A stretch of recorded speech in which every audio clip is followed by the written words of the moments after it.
You let one ant stand up to us, then they all might stand up.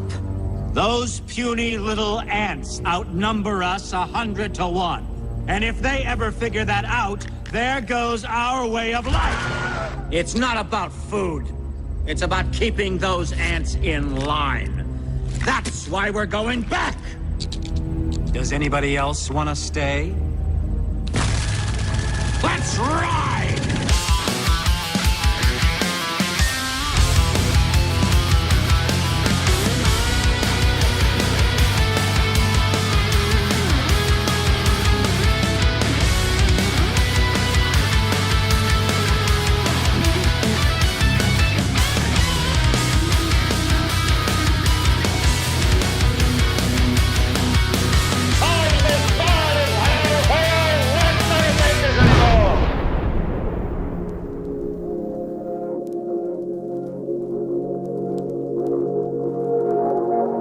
Hey everybody, it's great to be back on a Monday night.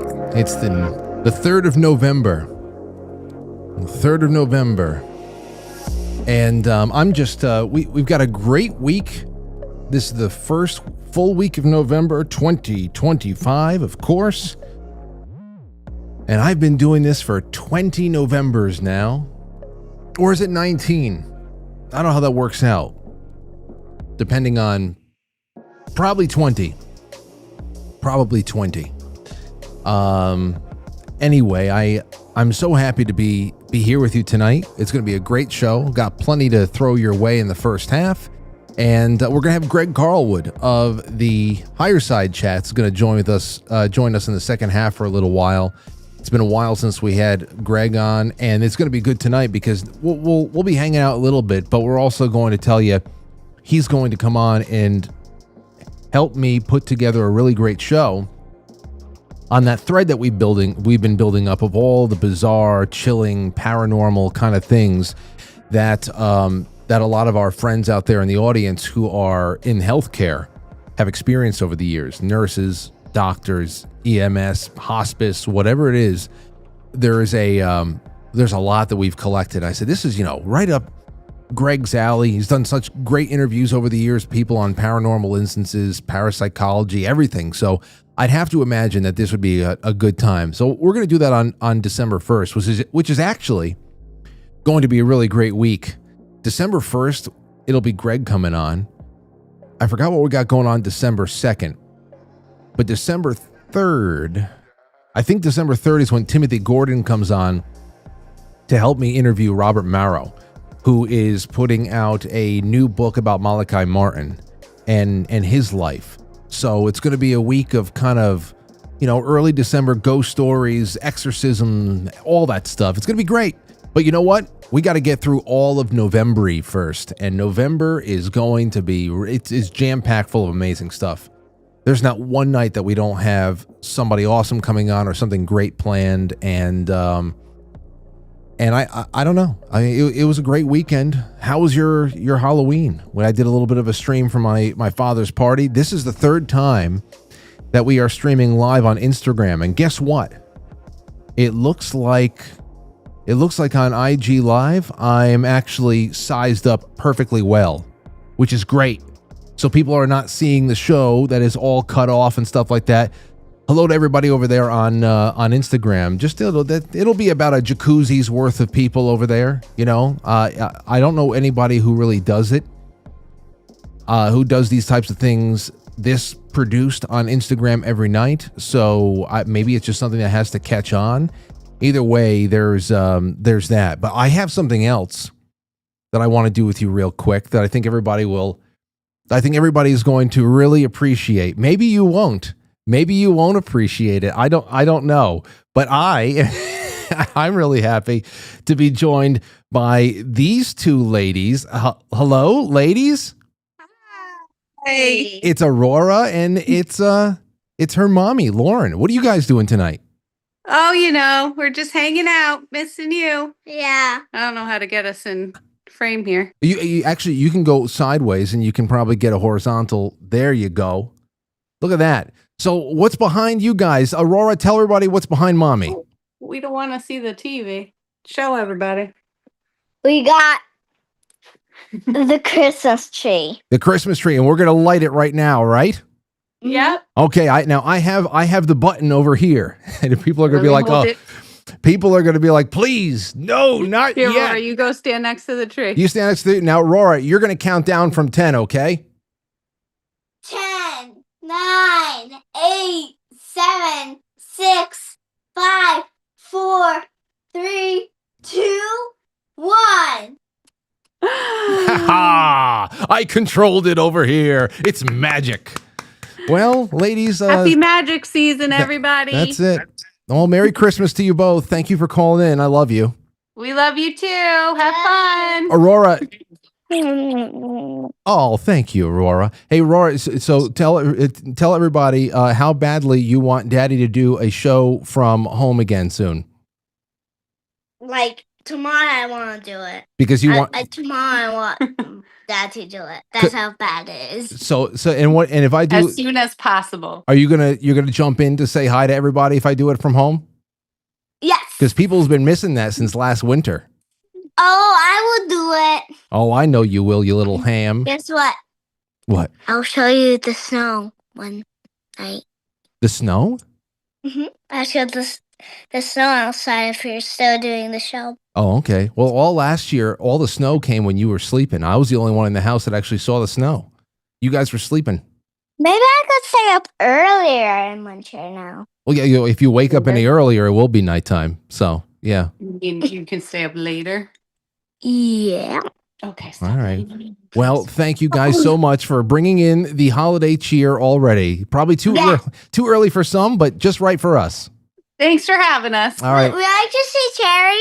Yeah. Okay. Show everybody Cherry real quick. You don't have to take her. Just go sit next to her. Cherry is the boxer, the stuffed boxer dog that everybody thinks is real whenever they come through the door. And there you go. Cherry. Oh, you too. Okay. Well, have a great night. Thank you for joining me. See you later.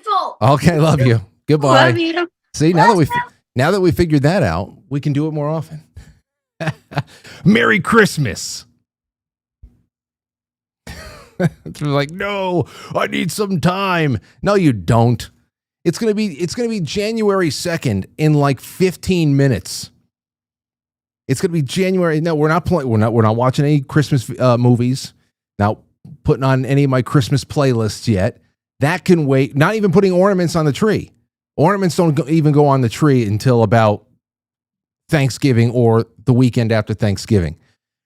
But come on, you got to get that glow in the room as soon as possible. You have to, man. You have to. Or what are we doing here? Living half a life? We're living half a life if we do the other thing. Okay, well, it's good to have you on. It's good to have you here. What's going on? Great people, hanging out, chilling. I have a good friend of mine, Rick. Rick, who used to be a whatchamacallit, an authority figure of mine in the Little League that I coached in for 16 years.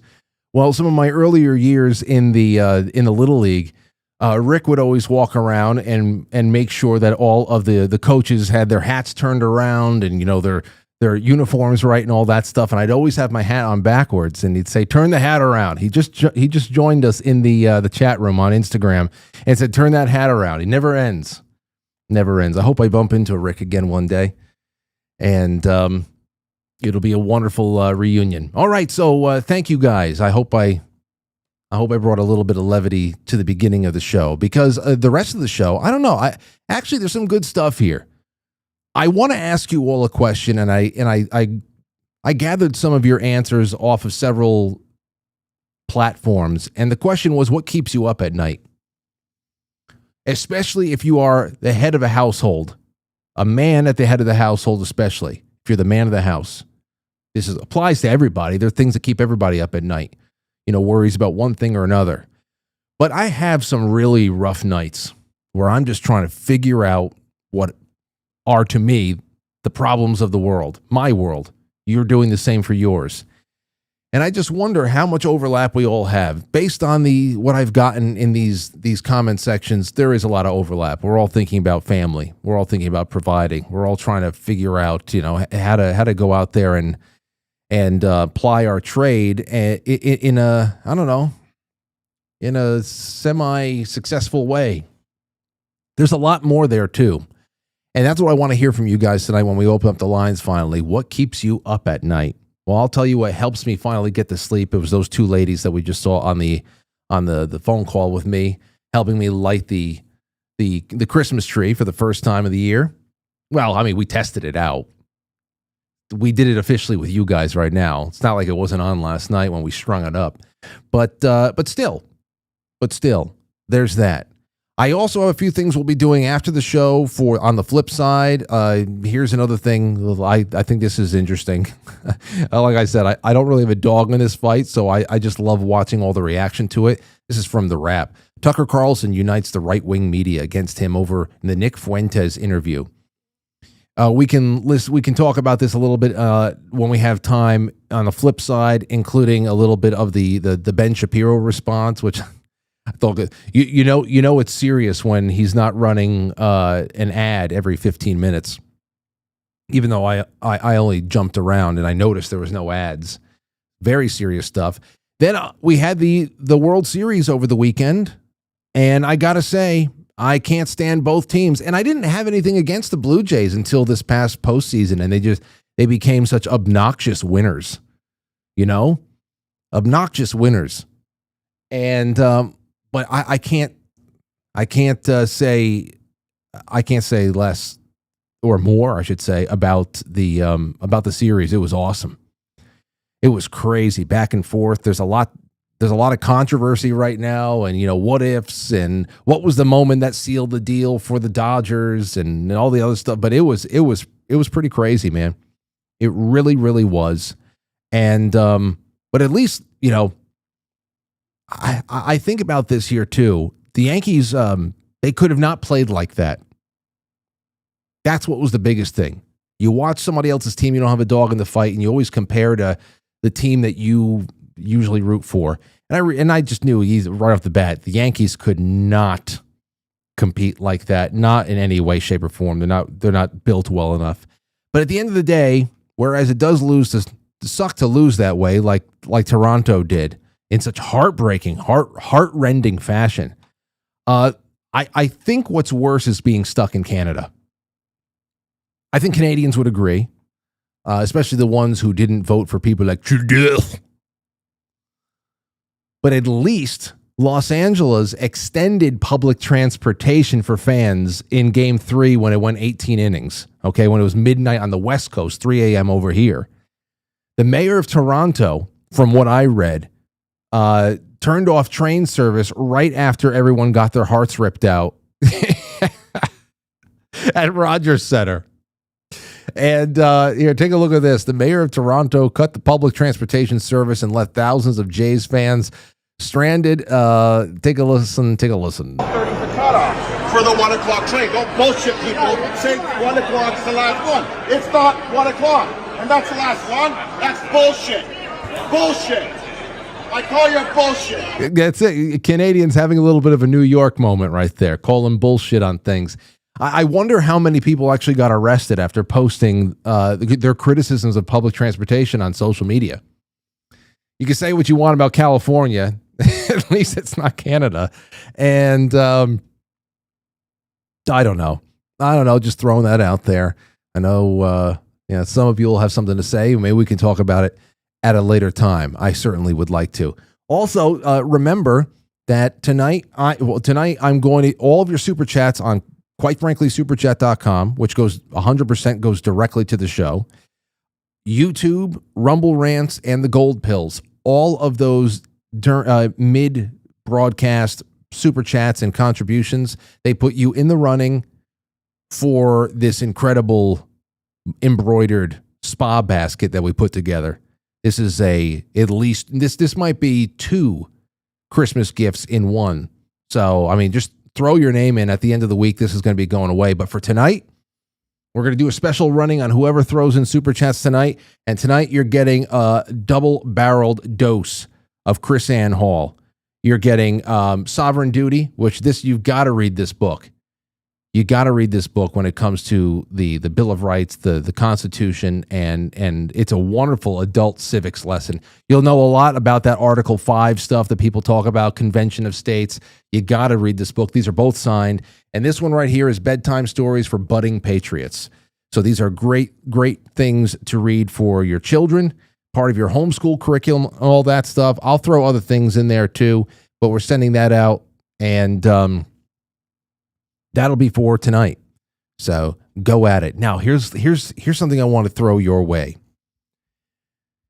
We talk about what keeps you up at night. I'll give you a couple of things. While I give you a little bit of time to consider that, I'll give you a couple of things that should make you feel a little bit better about where we're going.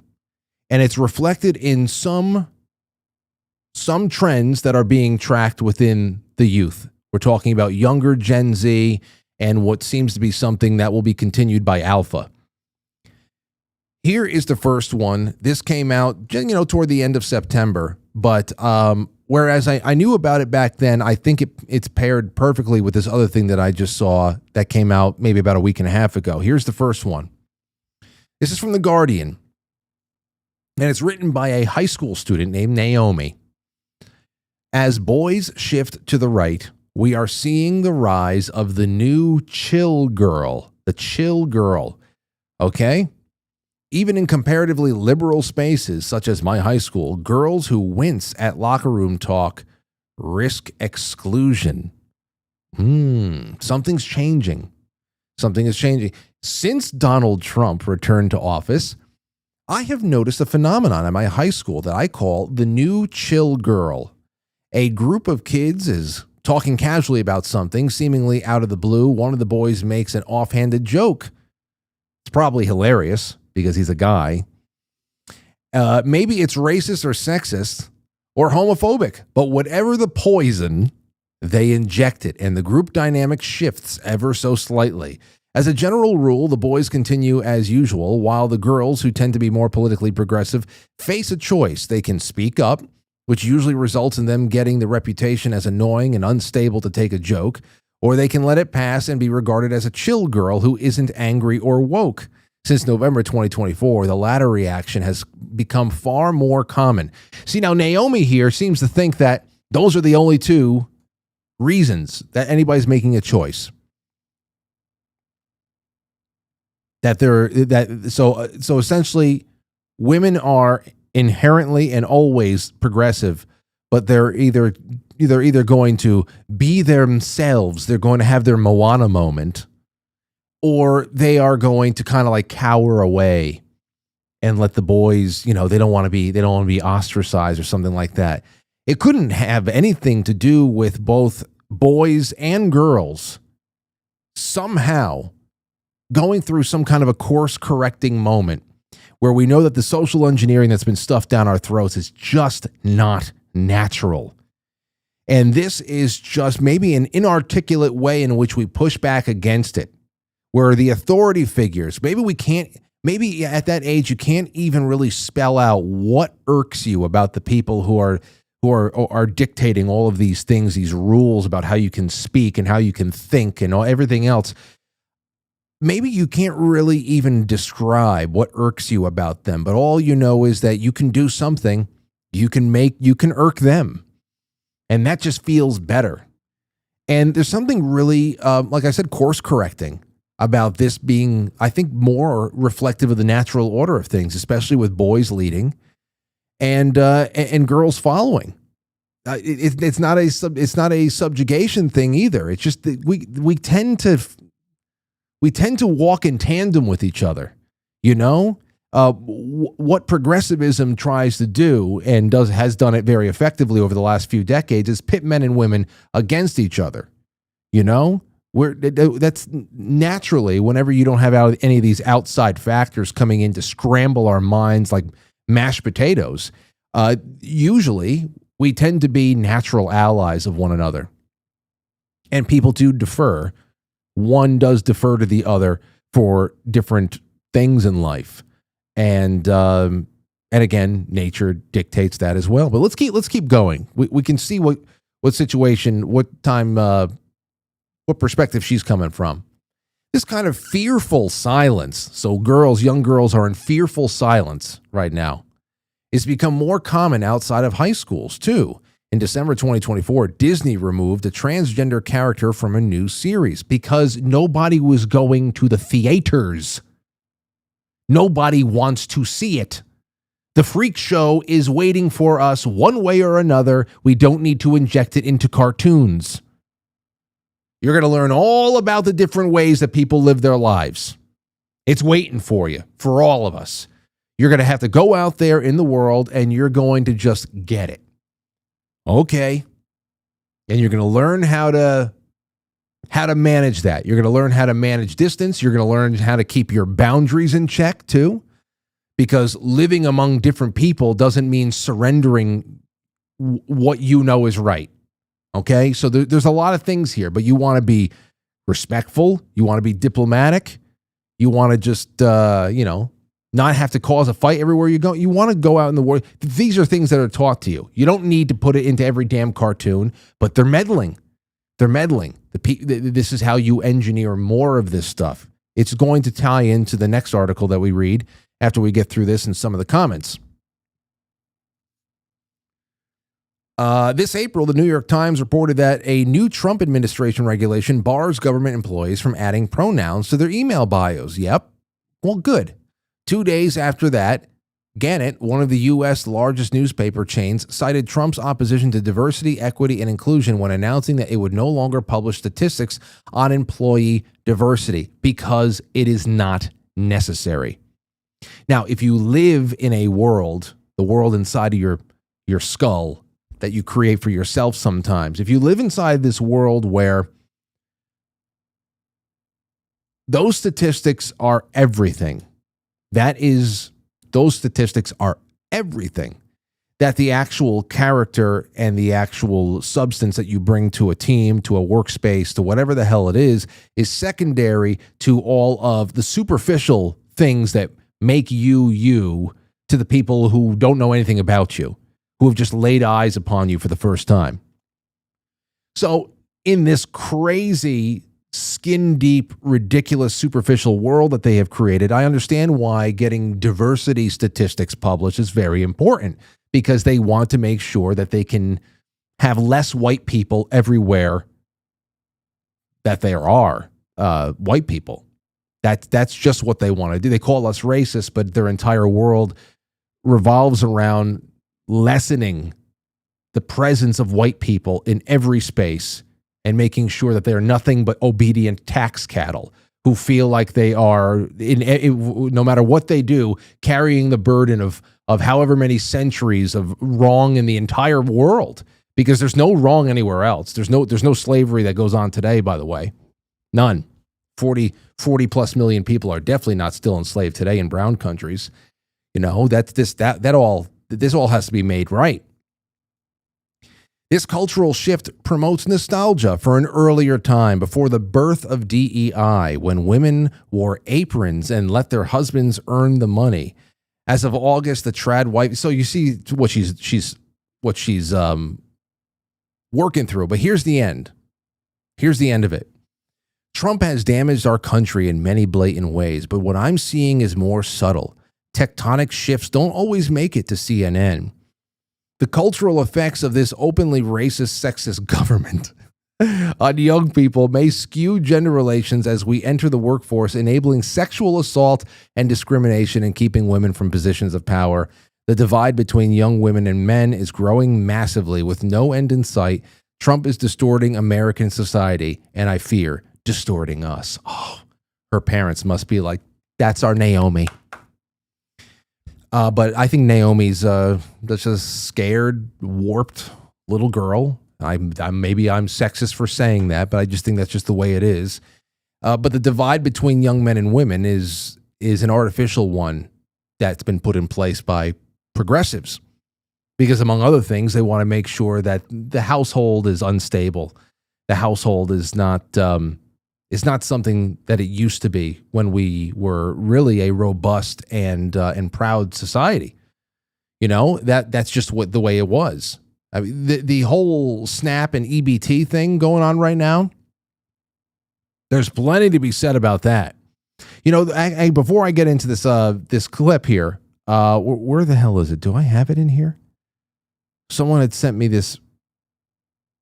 I'll have to look for it in a little bit. But anyway, this is one of the things I wanted to bring up. It's just one of those things where naturally, this is just natural for us. I think it's a course correction. And what it comes down to, for me at least, is that Rosie the Riveter has always been an exception to the rule, not the rule. Women naturally are followers. They usually would like to be led. I have to imagine that. I've just seen it. You want to talk about good teammates, whatever. Women naturally just fall into that role. Then, of course, there's leadership roles where they excel in ways that men can't either. But you can tell with trends like this, boys start to rebel and they start to shift because nature dictates this kind of a pairing. It's just a pairing that is natural.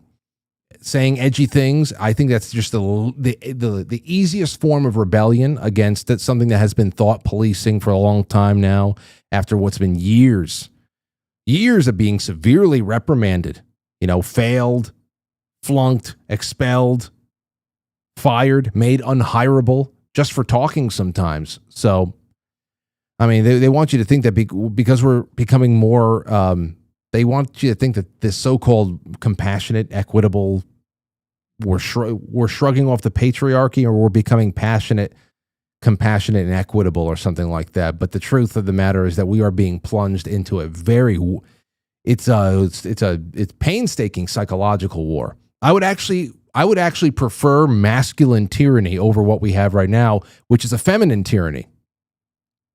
If we were being dominated by a masculine tyrannical force, it would have been over in one way or another. The winner would have been decided a long time ago. The invaders would have presented themselves a long time ago. We would have fought. We would have strung up the perps, skinned and salted them in the streets. The fight would have been long since over, no matter who won. Okay? But all we are suffering through right now, the social degradation in the schools, the open borders, the abortion, the family unit, the aversion to law enforcement, to common sense law enforcement, and the embracing of communism. You start seeing it popping up all over the place. I mean, it's all feminist. It's all feminine. It's all a mind game. It's passively aggressive. Gaslit at every turn. Right now, it's gaslighting about the purpose and the current result, the obvious result of federal welfare programs, or how liberal women are seemingly willing to lay down their lives to protect illegal aliens from deportation. Hell is a place where there is no reason. And I think that reasonable men and women are currently struggling with how to put this threat down without looking like the aggressors, because it's not a meet me on the battlefield kind of a threat, a truly masculine threat. Okay? The great antagonists of our time have presented themselves as forward-thinking metropolitan do-gooders. Okay? And to oppose them is to just be retrograde or racist or some kind of a phobe or whatever the hell it is. And I don't know why women eat that shit up. Liberal women eat that shit up, at least, especially when they're being given license to indulge in that way of thinking by subversive men. Men set this all up. Men set this up. They obviously knew that this was going to be some kind of a hook. It was going to be a big time hook. I don't know. It was just such a crazy thing that we're seeing right now. But this is very hopeful, if you ask me. Very hopeful. Here's a couple of comments on this article. I'm a woman, and I actually regret not listening to my father when I was young. When I saw him as old-fashioned, he was right about everything. LOL. Another one. Fun fact, men didn't get more conservative. Data shows men follow a steady line since multiple decades, while women shift a lot more toward far left-leaning ideology. Data proves us right. I'm 27 and a woman. The older I get, the more I start to feel like an old grandfather who's done with the world. Yeah, I mean, it's nuts. It's nuts. Complaining about an issue they created. No doubt. Nature is course correcting itself. The correction will be rough for most, but what follows will be return to better times. This is just it, man. Something to be thinking about. Here's another one. This is from the Western Journal. A number of young Americans identifying as trans and queer plummets. Study likens to a fading of a fashion or a trend. Critics of transgenderism have often described the trend as a social contagion. A blistering new report from the Center of Heterodox Social Science just gave that label newfound heft. In short, the report found that after surging in the 2010s and 20s, trans and queer identities are in sharp decline among most Americans. I got some of this stuff from Relevant Magazine as well. Transgender non-binary identity is rapidly declining among college students. The number of students identifying as something other than male or female has declined by half since its 2023 peak. Here's what the surveys reveal. Take a look at that. Percentage of college students identifying as transgender or non-binary has dropped significantly over the past 2 years, according to new analysis of multiple campus surveys. The trend marks a shift after years of steady increases in students identifying outside of the male-female binary. One major data source is a 2025 poll of 68,000 undergrads by the Foundation for Individual Rights and Expression. Students were asked to choose from gender options including man, woman, non-binary, agender, gender fluid, gender queer, unsure, or prefer not to say. Anything outside of man or woman was categorized as gender non-conforming according to the survey. The share of students identifying as transgender peaked in 2023 at nearly 7%, which is impossible. It's impossible to be natural. That's definitely nurtured. But dropped to under 4% in 2025. Students who did not identify as male or female fell from 6.8% to 3.6% over the same time period. Other school surveys showed similar trends. Brown University went from 5 to 2.6. Andover Phillip Academy went from 9.2% to 3%. What the hell was going on in Andover 2 years ago? Younger students, especially freshmen and sophomores, were less likely to identify as transgender or non-binary. Meanwhile, heterosexual identification rose from 68% to 77%. Gay and lesbian identification remained mostly stable. Now, people are asking, okay, well, it's a trend. Now, now it's over, or is it about to go away? And then then other people are injecting their 2 points, saying, well, when there's a witch hunt out there, see, there's no witch hunt. That's the thing that has always been most really, really challenging to let people understand is no one cares. And I think the biggest problem with the corporate LGBT thing, not the gay people that you have in your life that really just go about their business and aren't out there picketing for anything. The really hard thing to really get across there is that less people care than maybe people like. Because everything we're seeing today seems to be more like, why aren't you paying attention to me? Why aren't you listening to my incredible story of transformation? Nobody cares. It's not healthy. It's not my business. Just please, we don't want to see it. Keep it zipped up. That's all anybody's ever asking. But there's these subjugation fantasies. There's huge subjugation fantasies that go on here. I don't know what it is. Like, they want to be chased, and I just don't think that that's the case. I feel it's less likely that this is just people who don't want to let you know what they are, and that this precipitous drop in people's identity of things that are not conforming to the gender binary and all that other stuff is not because of fear. I really don't think it's because of fear. First of all, this was an anonymous survey, so it's not like you're outing yourself.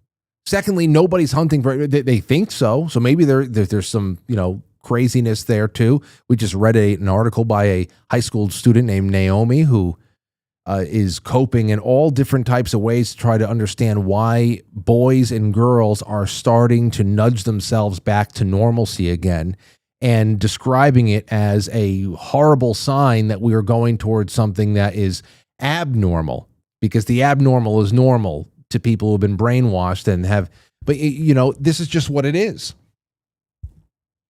This is just what it is. And you think about, man, the trends, you think about all of the children who have been sterilized by their parents because they want to be like the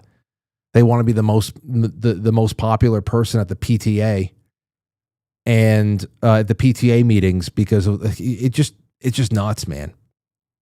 It's nuts. Here's a super chat that just came in from Jeremy. Says, Frank, I was thinking about similar things when I watched more clips of liberal women in New York City gushing over people like Mom Donnie and embracing cultures that are actually masculinely tyrannical, like Islam, for example. Oh, well, yeah. And thank you, Jeremy, for that. So I thank God I saw that. That comes at a perfect time.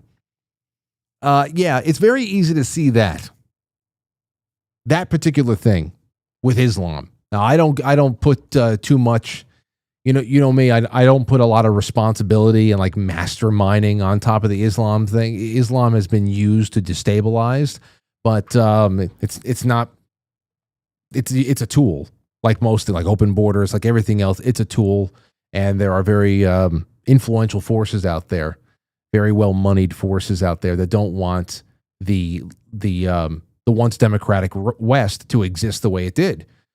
Where we are defined by our ethnic cultures all throughout Europe, and even over here in our founding in the United States. All that has been marked for destruction.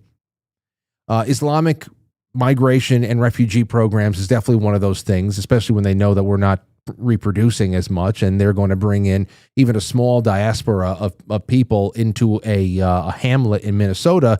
And within 20 years, they're going to be 10 times the size, because unlike us, they don't abort their children. I think I see the new studies have, it's a horrible number. And I didn't look too deeply into how it was calculated there, but somewhere around 27 to 28% now of Gen Z has been aborted. It's being calculated. That ain't happening in the Middle East. That's not happening there. This is all an issue here. But aside from that, it's very clear that with the left, especially like modern Democrats and the women that really drive so much of what they have going on there, that the epicenter of the crazy, it's very easy to see why there is political overlap between liberals, modern liberals, and Islam, for example. The liberals love the severity of Islam. They'll talk about the beauty and all that stuff, and I have no problem with people who practice their religion in peace and all that. But when you talk about the political system that comes along with it, and the cultures that are governed by it on the other side of the Atlantic, it really makes a lot of sense that liberals would just love the severity of Islam, because they're severe people. They're very severe people. They're not googly doo. They're not the happy-go-lucky live, laugh, love people that they pretend to be. That they always try to put themselves out there. They're just not. And they have a fuck ton of subjugation fantasies. A fuck ton. They always project that people around them want to subjugate them. And I really think that that's just something that they long for. They really do. But in a way where it's kind of like what I said before. the feminine types want to be led, but they've been programmed to feel repulsed by white European, especially Christian men. They've been programmed to be repulsed by anybody that represents their fathers. Most of them. You can't deny it. It's an instant eye roll anytime a white European colonizer presence enters into any kind of a situation, an entertainment situation, a political debate, whatever the hell it is. It's an instant eye roll, as if this cretin needs to just be eliminated from contention right off the bat.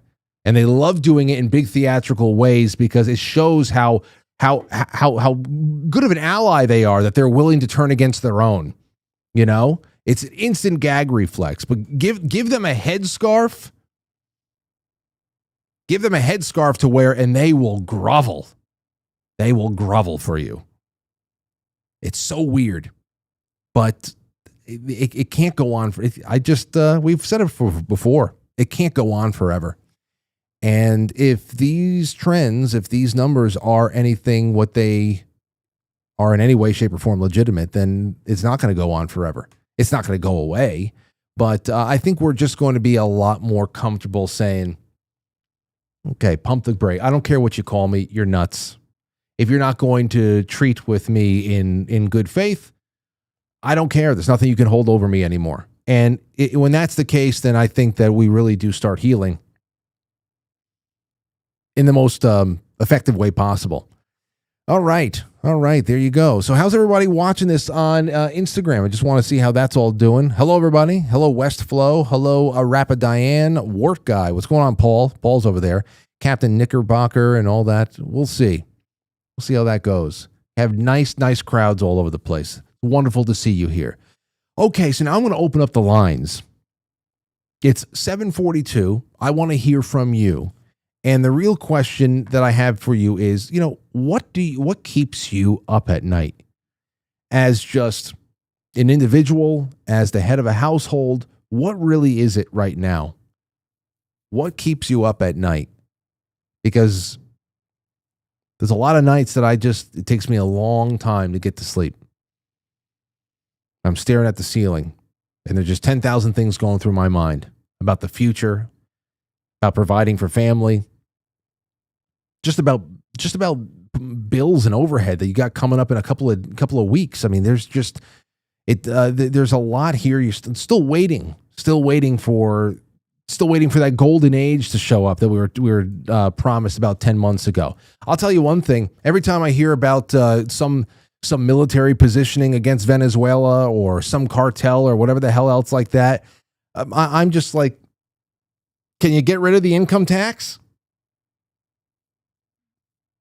Venezuelan drug dealers, if they come into United States territory, yeah, blow them out of the fucking water. But can you get rid of the income tax yet? All dangling that in front of our faces? Income tax and a full gold accounting at Fort Knox. How about that? That's what I need right now. That's what everybody in the chat room needs right now. We need the income tax gone. Can we stop with the Venezuelans? That's what I say. I'm sorry. Every time, go out there to look for some good news. Hearing about how another Venezuelan drug boat got sunk by the $15,000 missile. I'm like, just don't give a shit. Can I have that $15,000?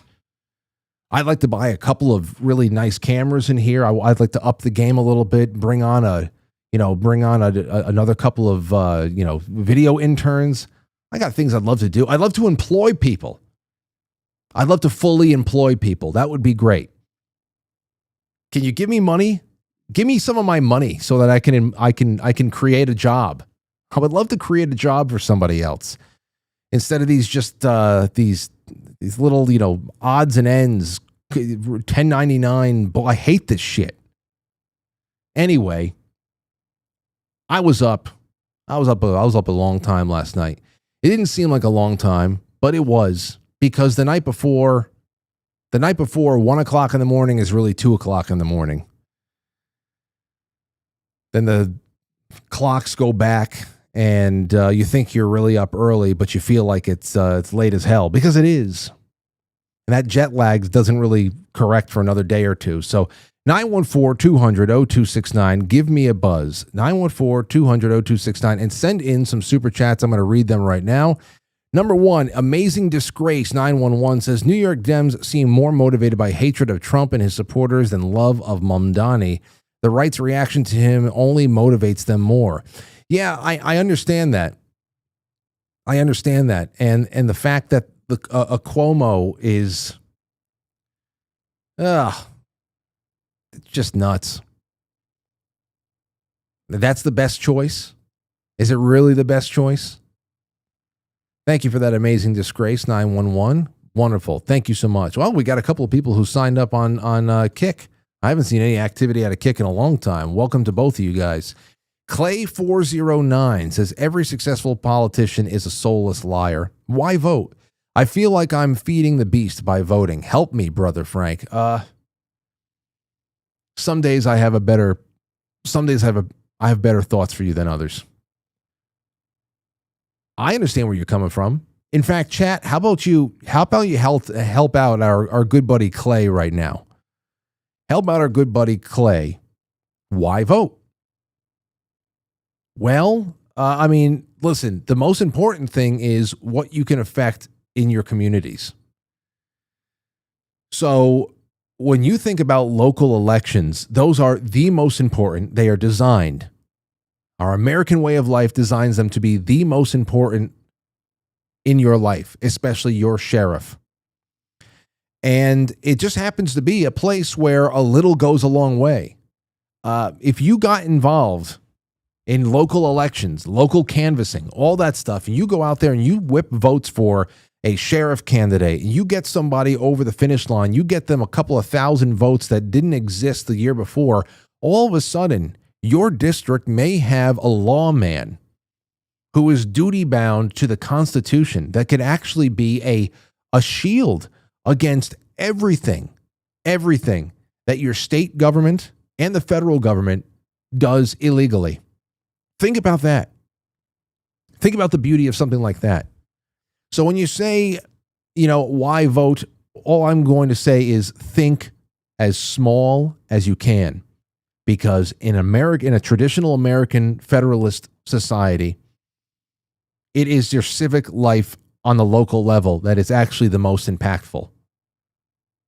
It is the most impactful.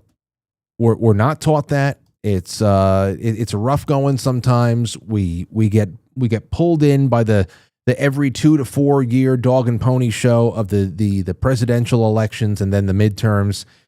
We got another big dog and pony show next year with the midterms. I know there's some big governor's races going on up there. I had to get Larry Sharp back into the show to talk about his plans for running for 2026 governor's race in New York. Because, again, why vote? Larry Sharp has a duty to go out there and vote if he believes that he has something that he can provide to people.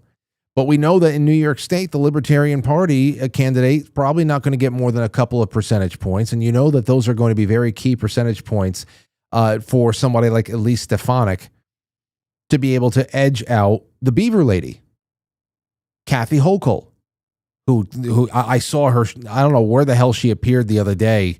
Fresh off the mortician's table. Holy shit. With the pancake makeup, the pancake batter makeup, and the spray paint, the rouge. It's just red spray paint on either of her cheeks. Like, who the fuck is doing her makeup? She is such a hideous beast. Such a beast, that Beaver. If anybody can be beaten, it could be that hand-me-down governor that we have right now. But the real question there is, will Larry Sharp be a spoiler? And it's an awful thing. Because what can you really expect out of Elise Stefanik? What can you expect out of Larry Sharp as governor, especially if you don't have the state's legislature that is willing to work with you? Now, we were talking about that with Larry the last time he was on. I should probably go back and listen to his answers. We were talking about what you can do without the support of the state legislature, which is very blue. But that would be interesting.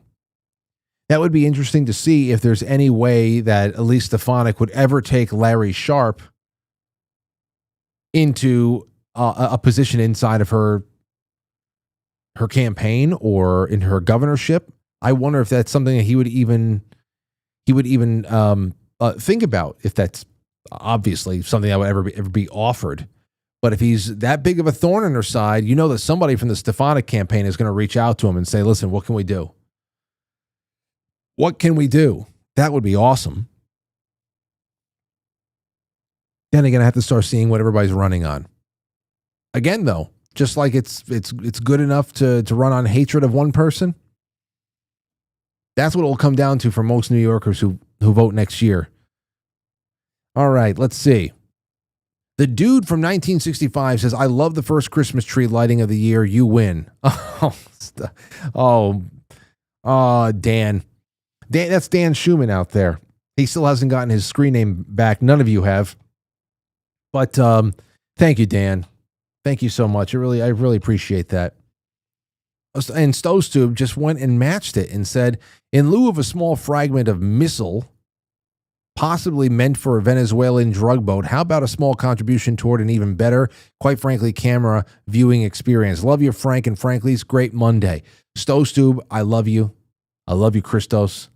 That's not, but just know that's not going to be going. That'll probably go toward a little bit more of the transcoding fees that I'm paying to make sure that this show shows up looking proportional and nice and clean on Instagram right now, so it's not stretched out. You got to pay for that by the hour. And but there's other things that'll go toward. I promise you that. Well, there's still some cleaning up to do in here, improving on the lighting and whatever. As long as the shows are good, we're fine, man.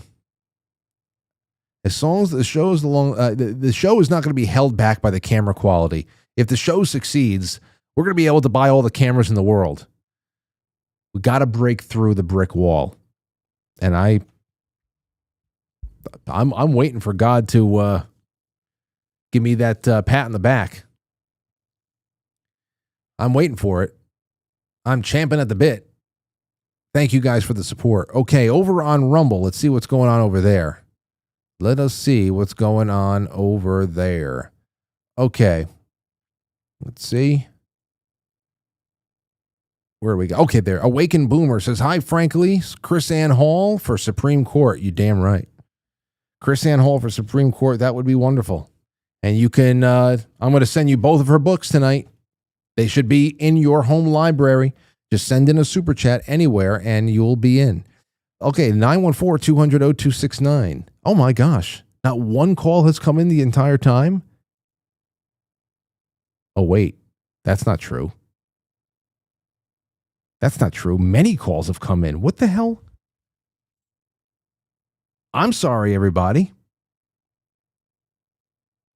Call in again. I'm my bad. Nothing popped up here. I just went to the call log and there's like a ton of missed calls. So that's my fault.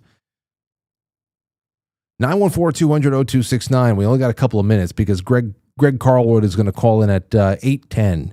So give me a buzz. Okay. Durdurius says florists are dealing with Snapdragon shortages. Is that for real? We have a florist in the Discord chat, AK.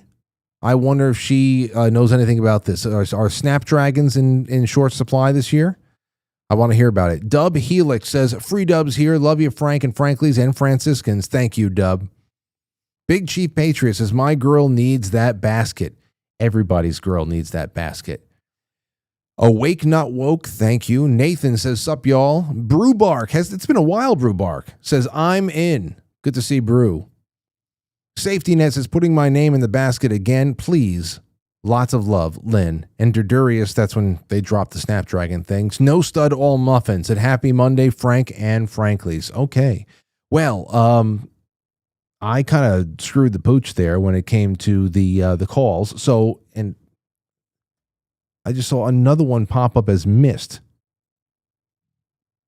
So let me actually end this.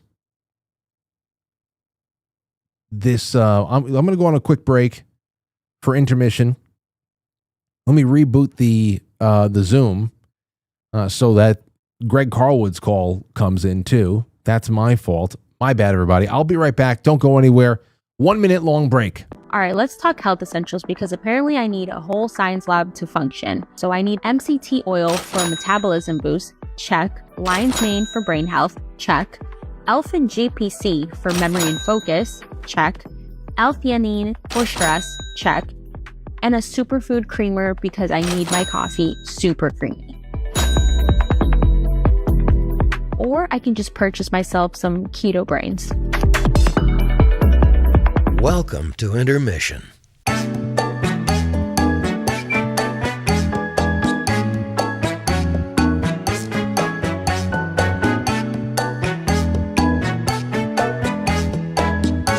Yeah, intermission.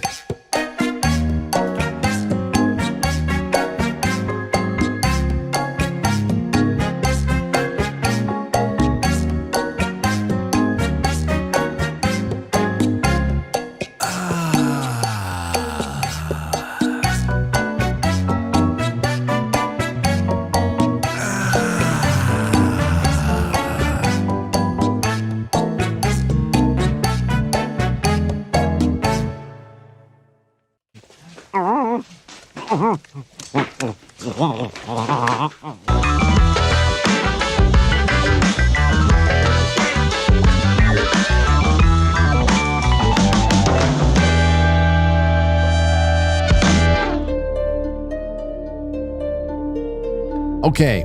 Oh, you know what? Before we go anywhere, I got some big announcements, and these are the winners for the Keto Brainz and the BPC 157 peptide subscriptions. You ready for this, everybody? Here we go.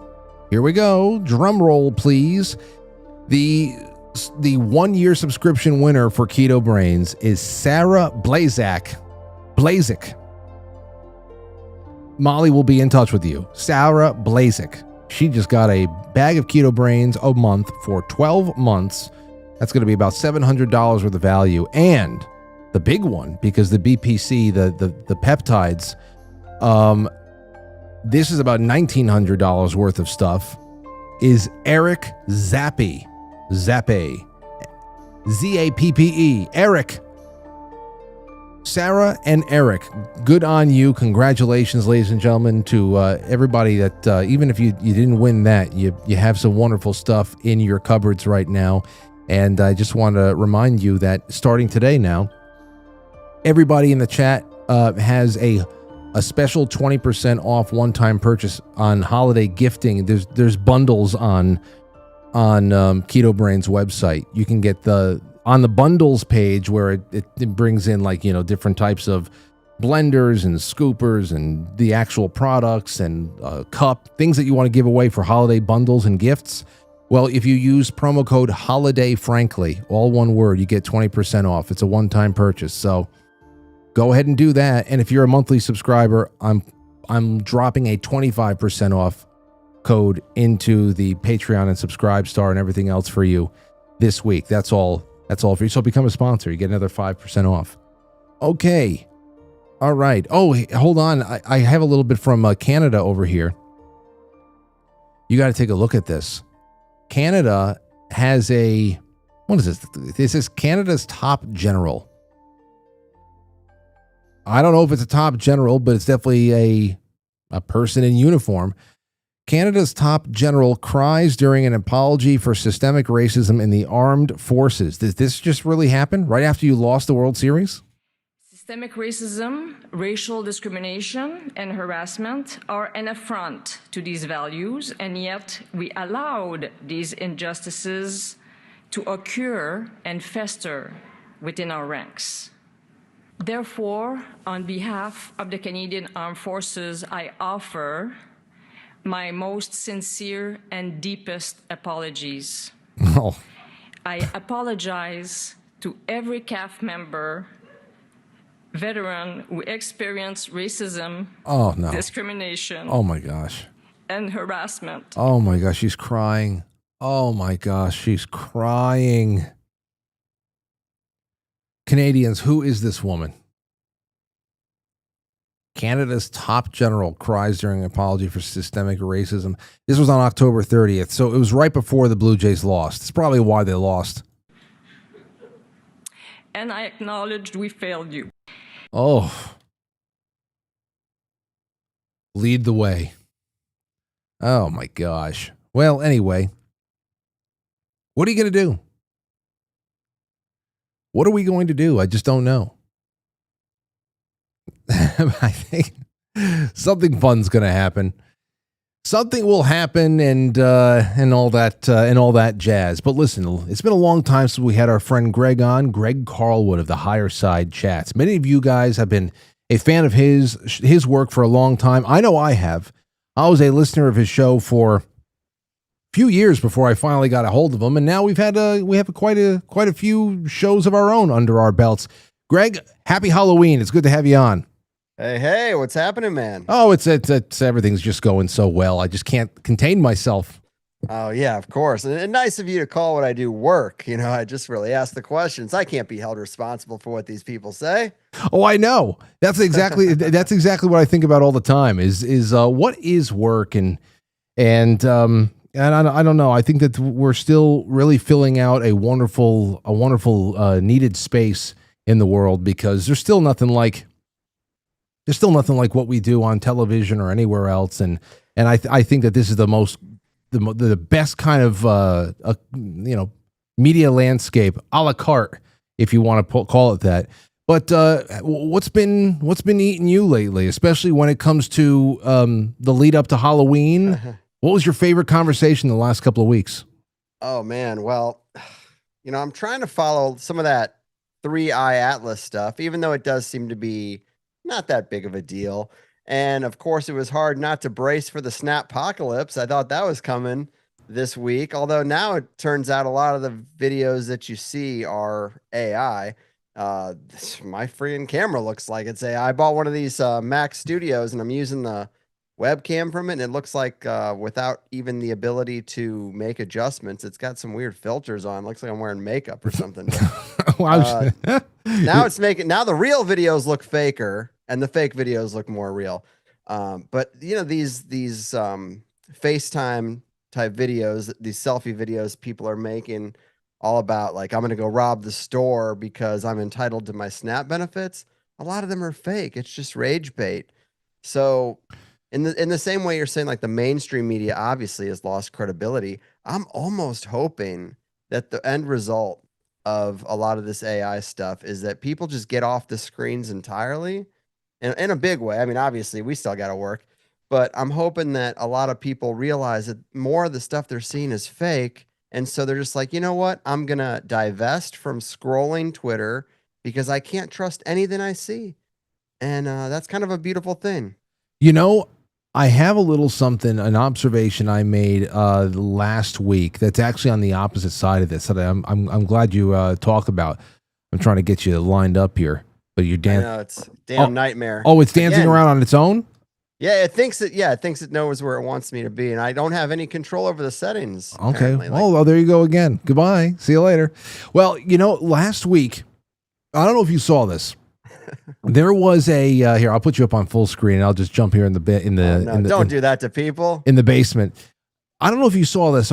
Sometime last week, there was a video clip of a disturbed guy. Might have been on drugs as well. Could have just been without drugs, mentally ill too. But he was in I think a Catholic church or something like that, and he was trying to get inside of the tabernacle, and he was trying to get close to the host, and he kept, the captions were he was being propelled backwards, or I don't know what the hell it was, but he was being thrown or throwing himself backwards down a small flight of marble steps, which is every time he hit the floor and you heard the impact on his head, I'm like, holy shit, this guy, I mean, how many more hits can he take? Now, this was a situation. He was being approached by a cop. All this was caught on a body cam, and the cop is trying to talk to this guy. He doesn't have backup there yet, so he's not like approaching him because who knows what the hell's really going on with him just yet. And he throws himself backwards on the floor 4 or 5 times. It's backed up by local news and everything else like that. But the comment section was really, really interesting, Greg. The comment section was filled with people who were dismissing it as AI out of hand, and it wasn't. So it's the opposite side there too. You should have seen the confidence with which people are like, "This is AI." You know, I've had enough of AI today. I'm like, holy shit! It's one thing to misdiagnose something, but it's going both ways. People are really starting to get very confused. Yes, it's always been popular to default to skepticism because then you don't really have to use discernment, or it's just safer for the individual to feel like, well, I didn't get got, so I can just say everything's bullshit. I mean, we've been in the conspiracy game so long. We know this. This is a common tactic. And yeah, with AI, people are applying that same kind of thing. But the reality is, I'm seeing more stuff across my news feed that is mind blowing compared to even just a year ago, 2 years ago, just all kinds of wild stuff. Tasmanian devil videos, things that are supposed to be extinct that are now all of a sudden people are finding the footage, or new monuments that I've never seen before. And it's just like, you kind of, if you've been on the internet since you were 12, like I'm sure we both were, we kind of have a good handle on what's out there. And especially if you're curious and you dig into conspiracies, you kind of know what sort of level of evidence we typically get for things. And if suddenly it's going from a 6 to like a 9, well, yeah, how convenient that the tools to just create shit also happen to be coming out at that same time. Who would have thought? Yeah, so it is kind of crazy. There's one category that everybody has probably seen something of these last few months to maybe the last year. That's 9/11 footage.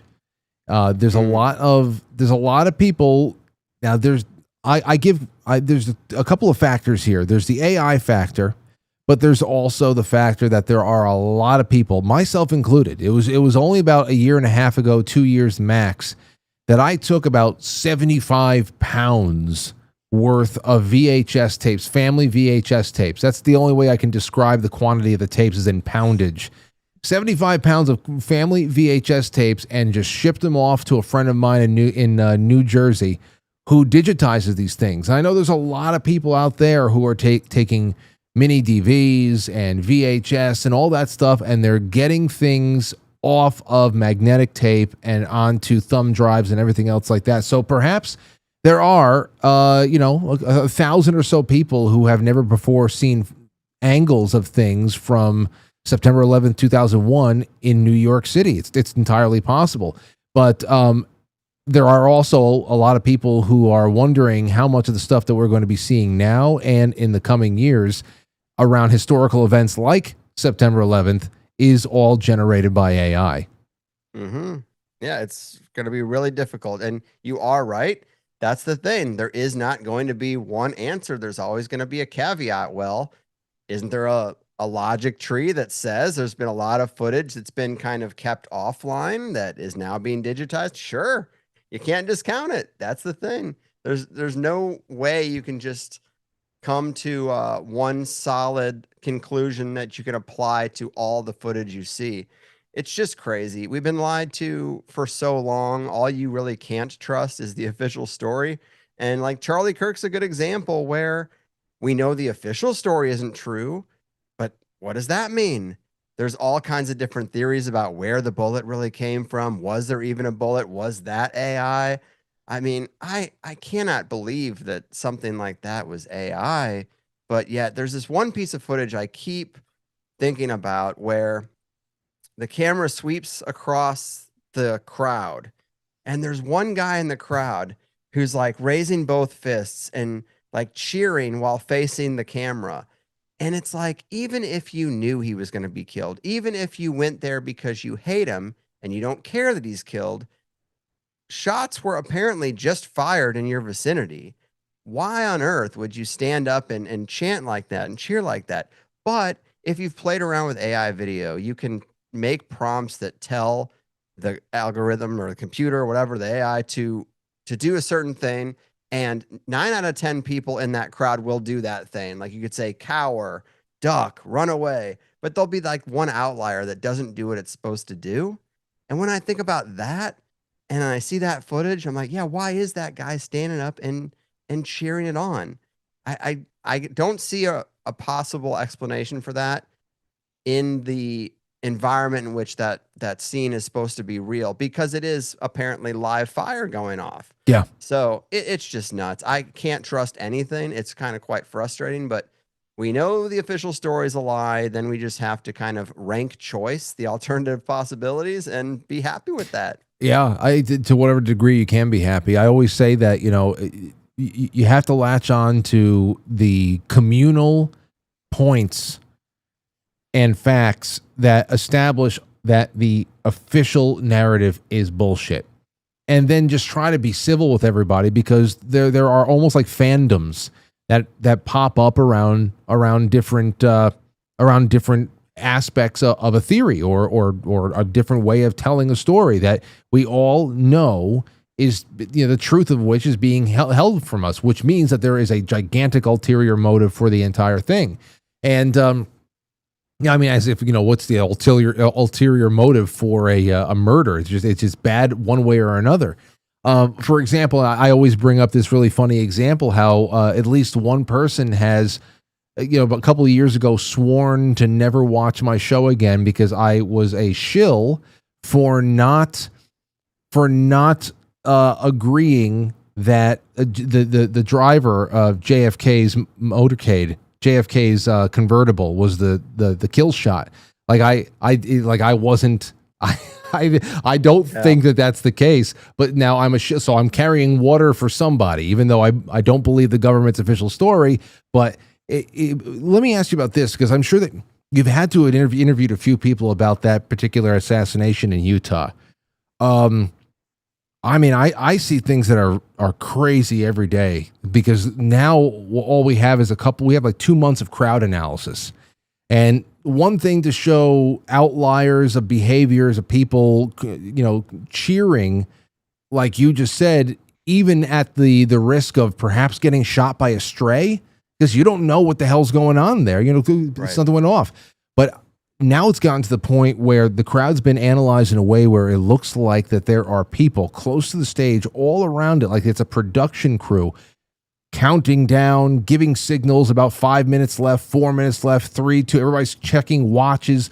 I don't know, man. I know that you can cut a piece of film to tell a number of different stories, but shit, I find a more compelling line to follow every week.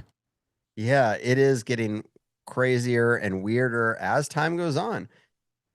I know you've probably talked about the snake eyes thing, but my God, the syncs with that movie, if you're into synchromysticism at all, it's probably the most layered, in-depth example that we've ever had of a real-world event matching a fictionalized story. And you point out all the signals and hand signals of the people around him when he got shot. That's exactly like the movie, too.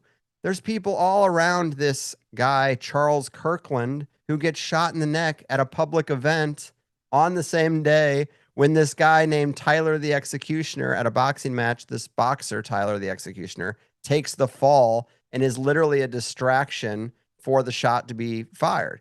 It is crazy. The movie is so layered. And then I think the guy who wrote the movie's birthday was 9/11.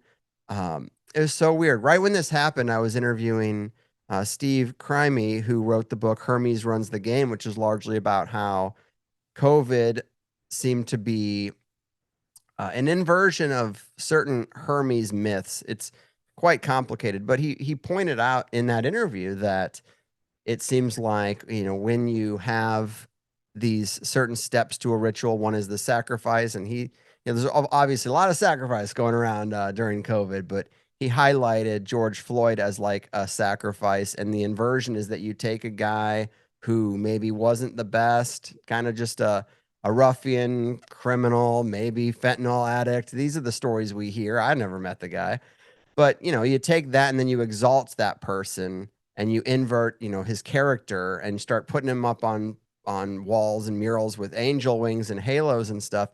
And what's funny is that George Floyd and Charlie Kirk have the same birthday, and they're both sacrifices for their respective teams. The liberal team got the George Floyd sacrifice and exalted him, and everybody on the right's like, well, this guy's a criminal fentanyl addict. Why would you exalt him, treat him like some kind of archangel? The golden casket and everything. Right. And the exact same thing's going on the other side. All the liberals think Charlie Kirk was such a monster, and yet here he is, being put in murals with the wings and everything, and they have the same birthday. I just find that to be odd. Is anything real? Are these both characters? Were their names even real? How did you get Charlie Kirk's name to match with Snake Eyes? Which story was written first?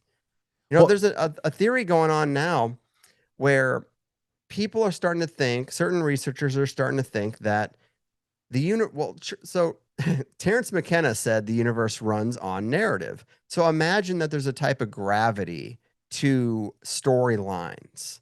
And then imagine that like the CIA and intelligence is playing around with this, and they kind of discover that if you write something in fiction that hits a lot of the same notes, and then you cast it out and it enters the minds of X amount of people who read said book or watch said movie, and then you try to create a real world event that kind of hits the same beats, like you stack it to have names that are similar, dates that are similar, numbers that are similar, locations. It just sort of happens in the same way you drop a ball and gravity takes shape, or whatever, we call gravity. That's a loaded term for some people. That's the thing. You can't even talk about simple things anymore without somebody being like, well, actually. Yeah.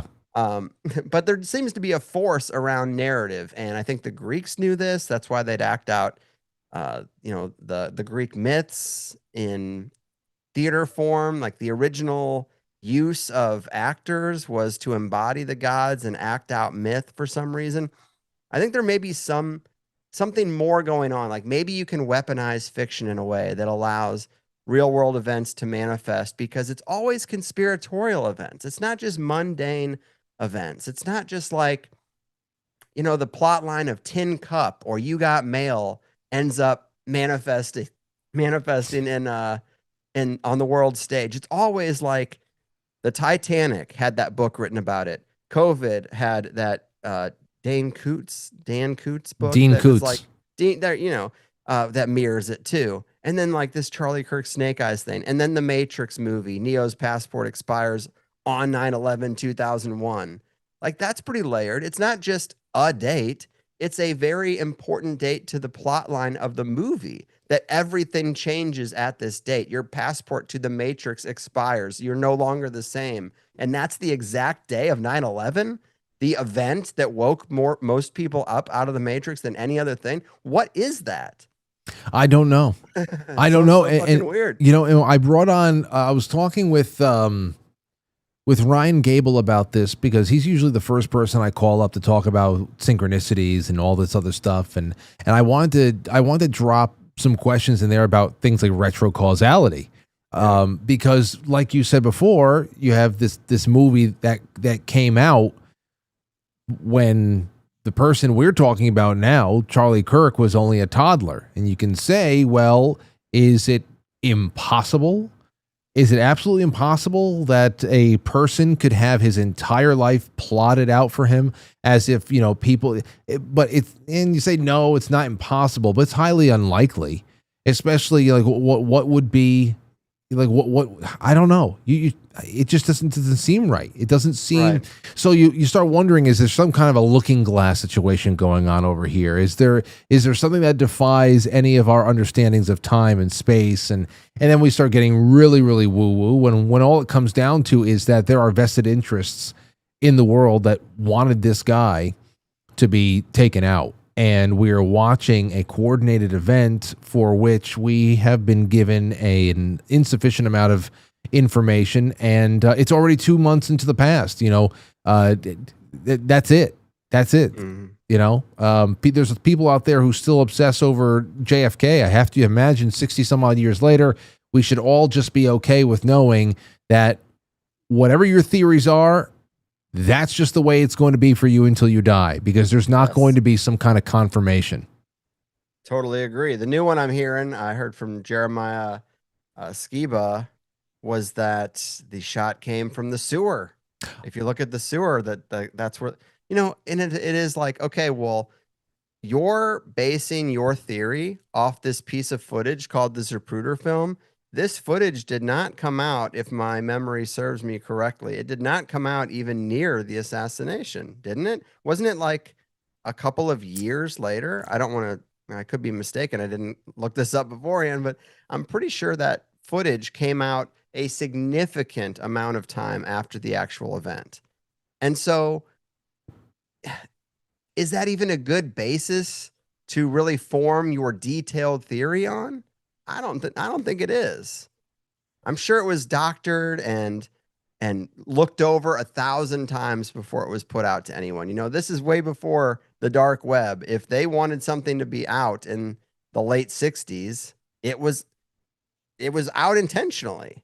So I don't know the Zapruder film story, but I do think it's a little hairy to be basing complex theories and frame-by-frame analysis and extrapolating all information about what happened that day on this one piece of footage. Obviously, it's all we have, but that's why you have to be a little open-minded about what it could have been and not really come to any serious conclusion, I would say.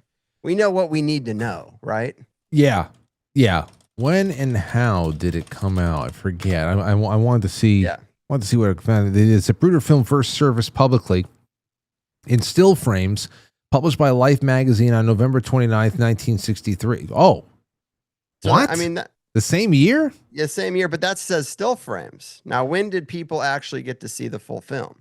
Showing 30 black and white images, but omitting the fatal frame 313. Bootleg 8mm copies began circulating around in 1966, and the full color motion. 66? Yeah. 3 years, and the you full can do a lot. I know, bootleg copies. And we know during that 3 years, I mean, Mockingbird was in full swing, flooding the United States with their own theories, just to make sure that there was we were awash in theories.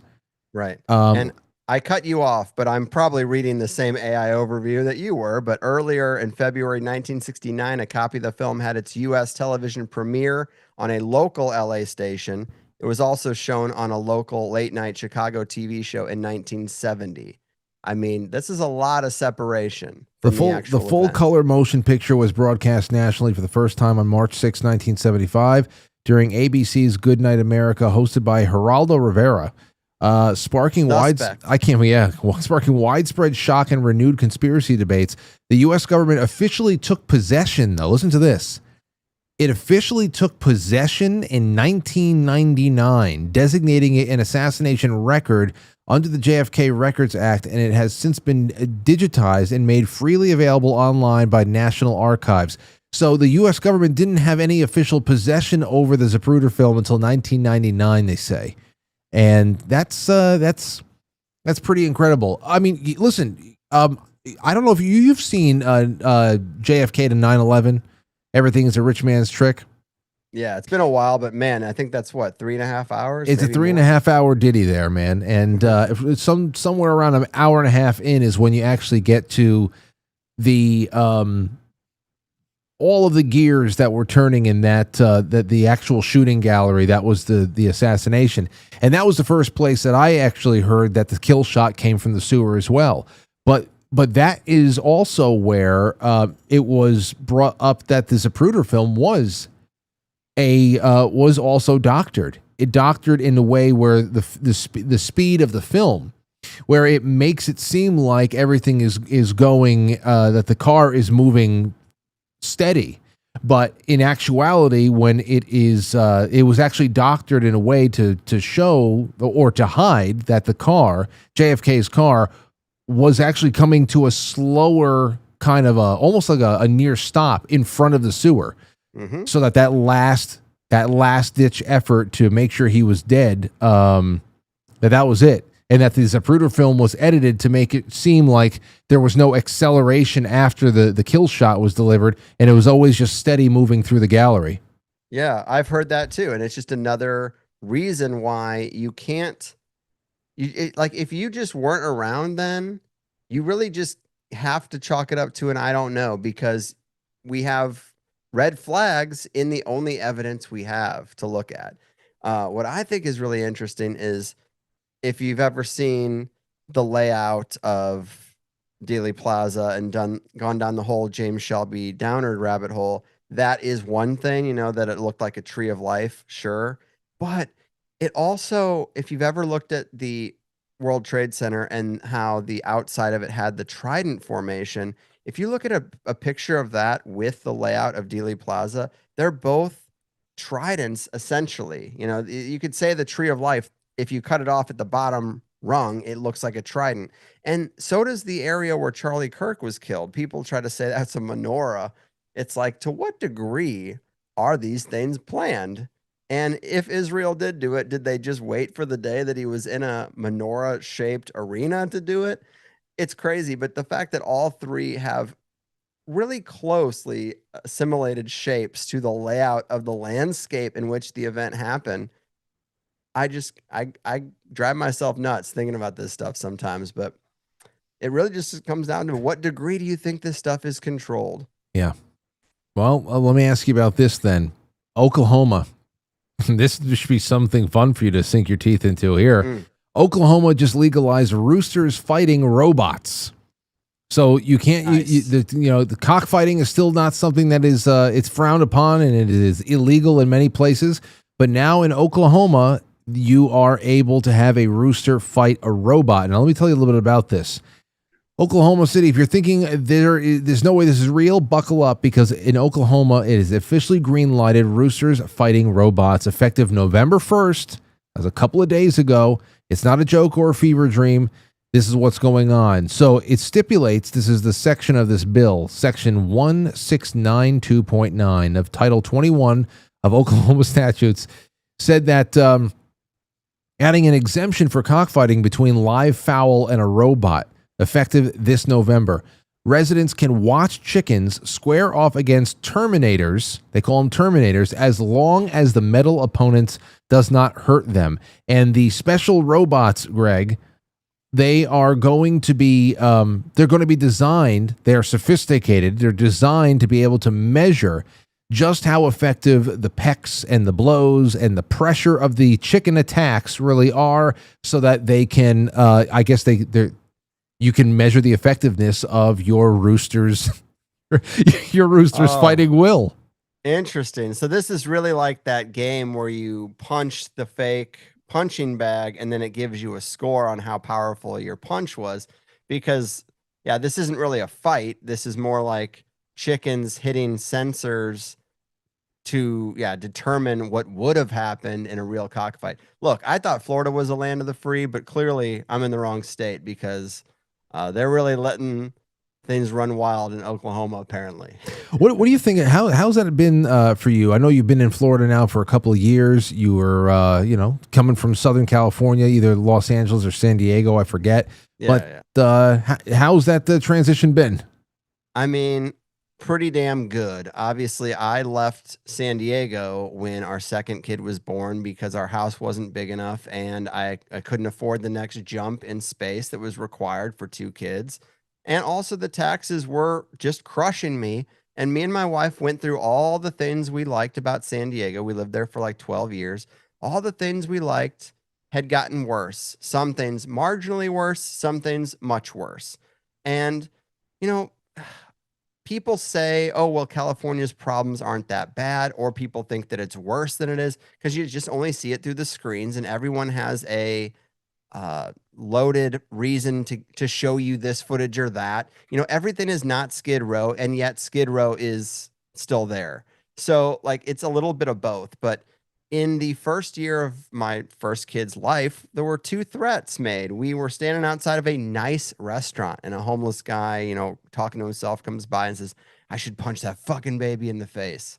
Yeah, and my kid is like 9 months old, and luckily he just said that and walked on and didn't act on that thought. But it just was like, okay, well, how much more of this are we going to put up with? Number one. And two, if we like these restaurants in this area and other people have to deal with this to go to these nice fine dining restaurants, how long are they going to be here? So, it's just an example, but it really was probably the money more than anything. But we moved to Florida and we got an acre of land, got a house that's not in an HOA, and got chickens. I don't have a rooster to cockfight. I can't get that revenue stream going yet. Soon. Yes. Just the ladies now, but it's pretty great. My kids love running around on a big piece of land that, to a kid, an acre is like everything. You can't even run to the edge of it. I love so much about it. I can complain about the usual things like bugs and heat, but if I was going to avoid winter or summer, you're going to have a harsh winter or a harsh summer anywhere in this country. You have to choose one. I grew up in Missouri where you didn't get a choice. People die in the summer and the winter from the extreme weather. So I chose heat. I'll take heat over the cold, but whatever. Financially, it's better. All I miss is the people, but that's okay. Yeah. I mean, I every day I wish that I had family that was, in one place or another, whether it be a Tennessee or a Florida or anywhere, because it would just be so easy. That's the only real reason. I mean, for me, people and familial considerations is really my biggest anchor, or else I think that it would have been a wonderful adventure to just have already gone, and God knows all the money I would be. The thing that this is, right before we went live, or right before you came on, I was talking a little bit about Venezuelan drug boats and all these military adventures in the high seas down by Venezuela. And, I haven't really covered it at all. I just see the stories developing. And every time I see a new one, all I keep saying to myself is, can you please get rid of the damn income tax? I heard that we were going to get rid of the income tax because whether I live in New York or Florida or Texas or Colorado, the most egregious thing following me around is all of the federal fangs that are in my ass and everybody else's ass. I'm sure that if the Fed went away, Florida would actually have to have some sort of an income tax afterwards because you have to do some things, but it wouldn't be that high. But it'd be great compared to what we have right now with this double dipping. Oh my gosh, it's just vampirous. Right. It's quite insane. I mean, I never had a money guy because I didn't come from money people. So there's an argument to be made that maybe if I had the right tax accountant in San Diego, I would have paid less in taxes and been able to stay and finagle it and do all the stuff. But I just didn't know that guy. So when I tried to do my taxes, honestly, I owed just the state of California something like 20 grand almost. And, things were going well and there's really no expenses to rack up. And I was like, man, when I was a GameStop store manager, I only made 35 grand a year. And now you're telling me the state of California is taking 20? I can't raise my kids knowing that 20 grand a year just gets burned. I just can't do it. That's 100 grand in 5 years. To give that to my kids when they turned 18 and said, look, go to college or start a business, whatever you want to do. I mean, I just couldn't do it. So what? So I could have some beers with my buddies on the weekends? Yeah. No, gotta give it up. It's rough, man. It really is. But it's I don't know. I think things are moving and shaking at all times. So listen, you're coming back on December 1st. I think this is gonna be a really great night because I already am so awash in materials on the spooky, weird things that are happening and have happened inside of hospitals and ambulances and on the scene work, whatever it is. I've got testimony from doctors and nurses and you know who, whatever the hell else coming in. I already have one incredible voicemail that I know is going to rock you. You're going to love it.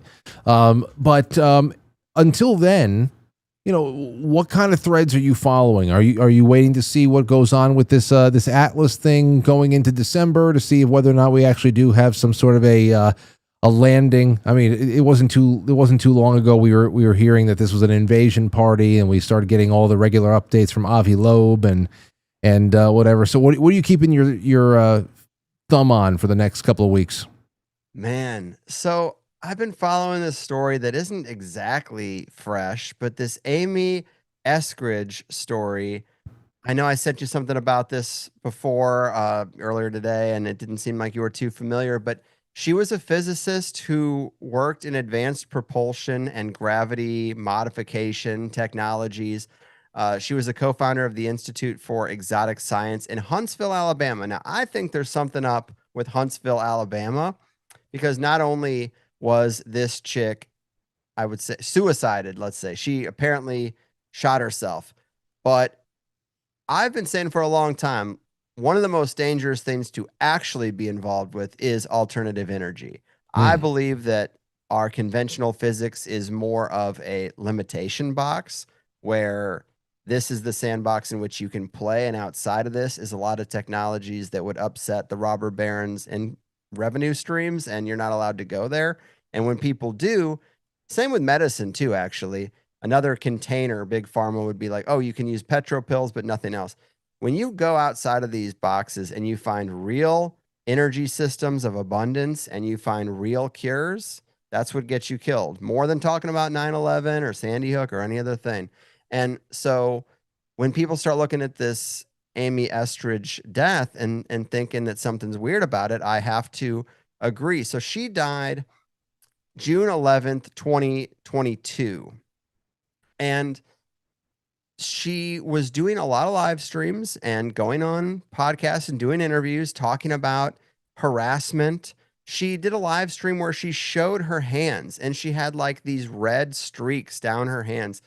They were like burn marks, and she claimed she was being hit with directed energy weapons. Oh, she claimed that they were hitting her with like Havana syndrome type stuff.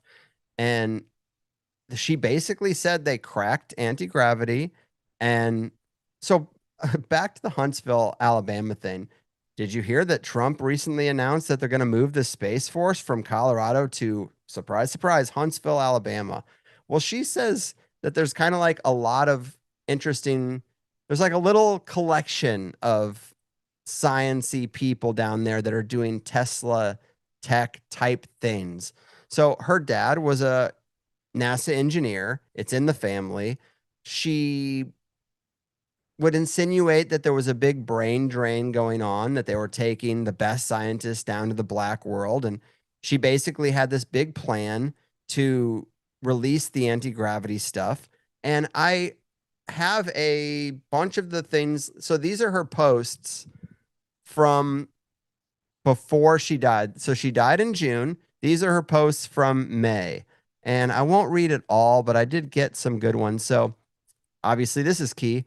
Oh, by the way, if you see any report that I killed myself, I most definitely did not. If you see any report that I overdosed myself, I most definitely did not. If you see any report that I killed anyone else, I most definitely did not. Just like Bishop most definitely did not kill Maria and Gopi and Adriel, just like McLandish sure as fuck didn't blow off his own head with a shotgun. The dominoes are being lined up all over again. I don't know the context of these other names, but I'm assuming they're also other scientists who got suicided. And you can't be more clear than saying, I feel like they're trying to get me and I will not be killing myself. And then to die of a gunshot, like 30 days later. Here's another one where she says, it's like, this is May 17th. It's like, God, I mean, I've recently heard confirmation that there were new GRU units that have been running around town since the Ukraine thing, causing mayhem.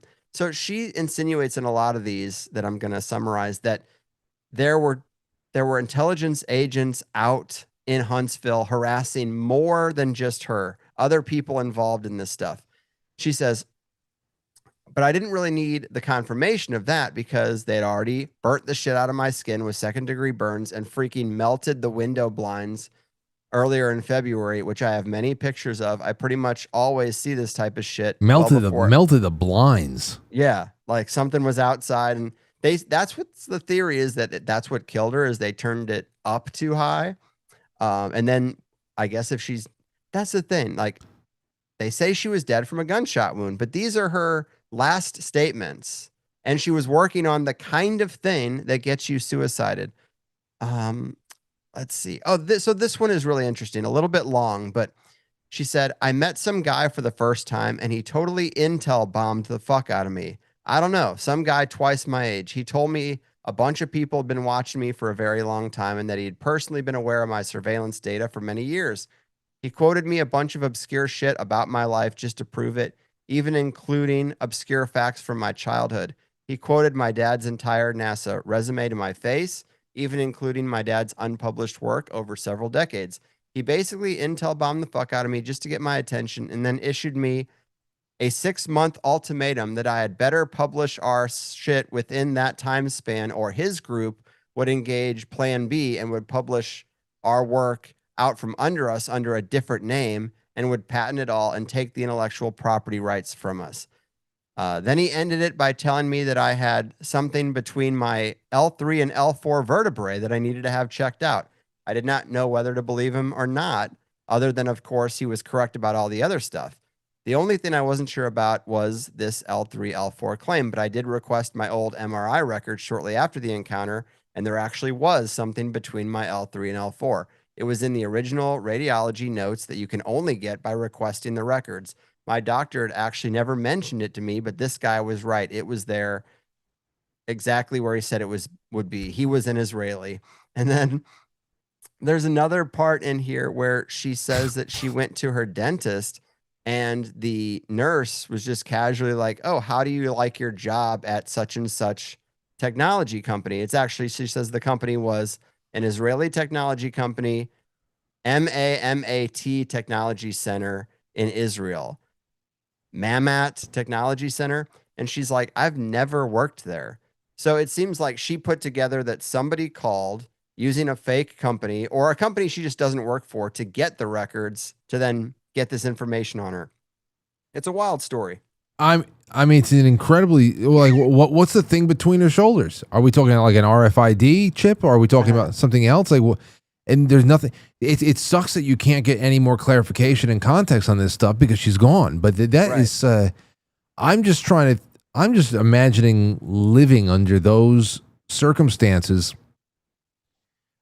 Yeah, it's crazy. There's also claims. I took too many notes on this for it to be helpful because, I can't find anything. Scientist Mark Sokol was hit by directed energy weapons when she visited his lab. So there's other people who she's worked with that said, hey, when she came into my lab, weird things happened to me. And it just seems like that's one of these very dangerous things to talk about. And when she says that there's like a group of scientists, specifically in Huntsville, and this is the location that they're moving the Space Force, there's all kinds of weird claims with Trump and Tesla and his uncle and time travel. And it's very interesting rabbit hole to be in, but this stuff is very real and also adjacent to that.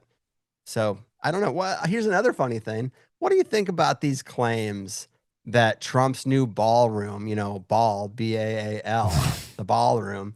What do you think about these claims that this construction is disrupting the energy grid of DC? I'm sure you've seen this, but we all know DC is shaped like the monuments are in a pentagram. Yeah. And there's a couple other shapes. Well, one of the vectors of the pentagram goes right through the east wing. So he tore off part of that and is building a giant structure there. And the claim is that the structure is full of all the metals that reject energy. And so he's basically trying to break the seal that has demonic control over Washington, D.C. I've seen that. I saw last week. I was thinking about bringing it into the Saturday night special that I did if I had any time. But I can probably find the video. Where the hell was it? And it was exactly that finally that pentagram kind of construction and the map that everybody has seen, the overlay from the aerial view of the city is being destroyed, and therefore this could be a changing of the energetic guard or something like that. I have to find it. That's a good one. What do you feel about that? You've had people on. I mean, one of my first, I met Corey Daniels through you, and he talks about the Freemasonic construction of, Phoenix, Arizona, and all the other stuff. But you also had, was it Roz Ghul, or who was it? Roz Ben? Roz Ben. He did the Philadelphia experiment, but didn't he also come on your show to talk about the Masonic construction of some of those early American capital cities? Yeah, he goes hard at Philly, and he also talks about how there used to be an old energy grid before the United States, took over, before the white man took over, and there were all these peaks. And he says if you go around the major cities, especially like the original colonies, you'll find that there's monuments that are now placed on these things that used to be indigenous power centers. And he says that, he had a template. This is years ago, but he had a template of if you go to your city and you look at these specific types of places, typically the 5 highest places, you'll find them roughly in the shape of a pentagram, and you'll find them all to have like some significant monument that if you were thinking about it from the perspective of co-opting energy or trying to usurp the history of the area, you would find these things. And I did it in San Diego, and it was actually true. A city that he had never even applied this template to. But as I was preparing for the interview, I went and it's like, okay, where are the highest points? There's a lot of mountains in San Diego. One of them, a big one's Mount Soledad. What's on top of it? A missionary. And of course, there's others. And they all had, one was the Scottish Rite Freemason Center. One of them is a monument to some pilgrim. Some of them are missionaries. So what did they always install first? The schools and the churches. And where do they put these? On the peaks. And it seemed to be some kind of energy grid co-option. So I do believe in that stuff.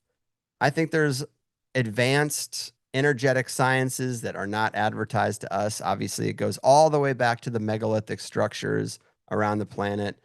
And so DC is one of the most esoterically potent, structured, planned cities anywhere, especially in the US.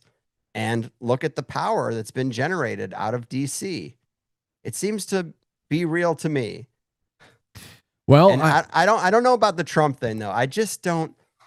The reason I don't like the idea is because I just don't like giving Trump all this credit as playing 4D chess and that he's like some mastermind. It still seems like so Q adjacent. It seems like Q cope to be like, well, he's not just building this gaudy ballroom out of ego. He's doing it to save the world and stop the demonic energy from flowing through DC. No, I don't see a lot of it's become more and more of a stretch. I like considering it. I like to, I had early questions about the proximity of Trump to the Knights Templar, and what I think one of the times, one of the recent times that we interviewed Leo Zagami, he broke down that very real partnership, at least in 2016.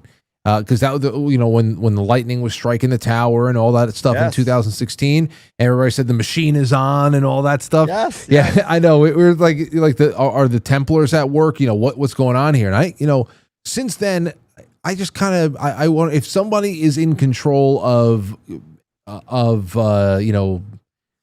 executing some kind of a light occult counter-offensive, I just don't see Trump being at the center of that. I think that he's just thinking about trade deals, and I think it's a little bit more surface level positioning, which obviously if you're the president, that'll keep you occupied in itself. So if this is the case, I don't know if it was Trump that's just like, we need to disrupt the pentagram.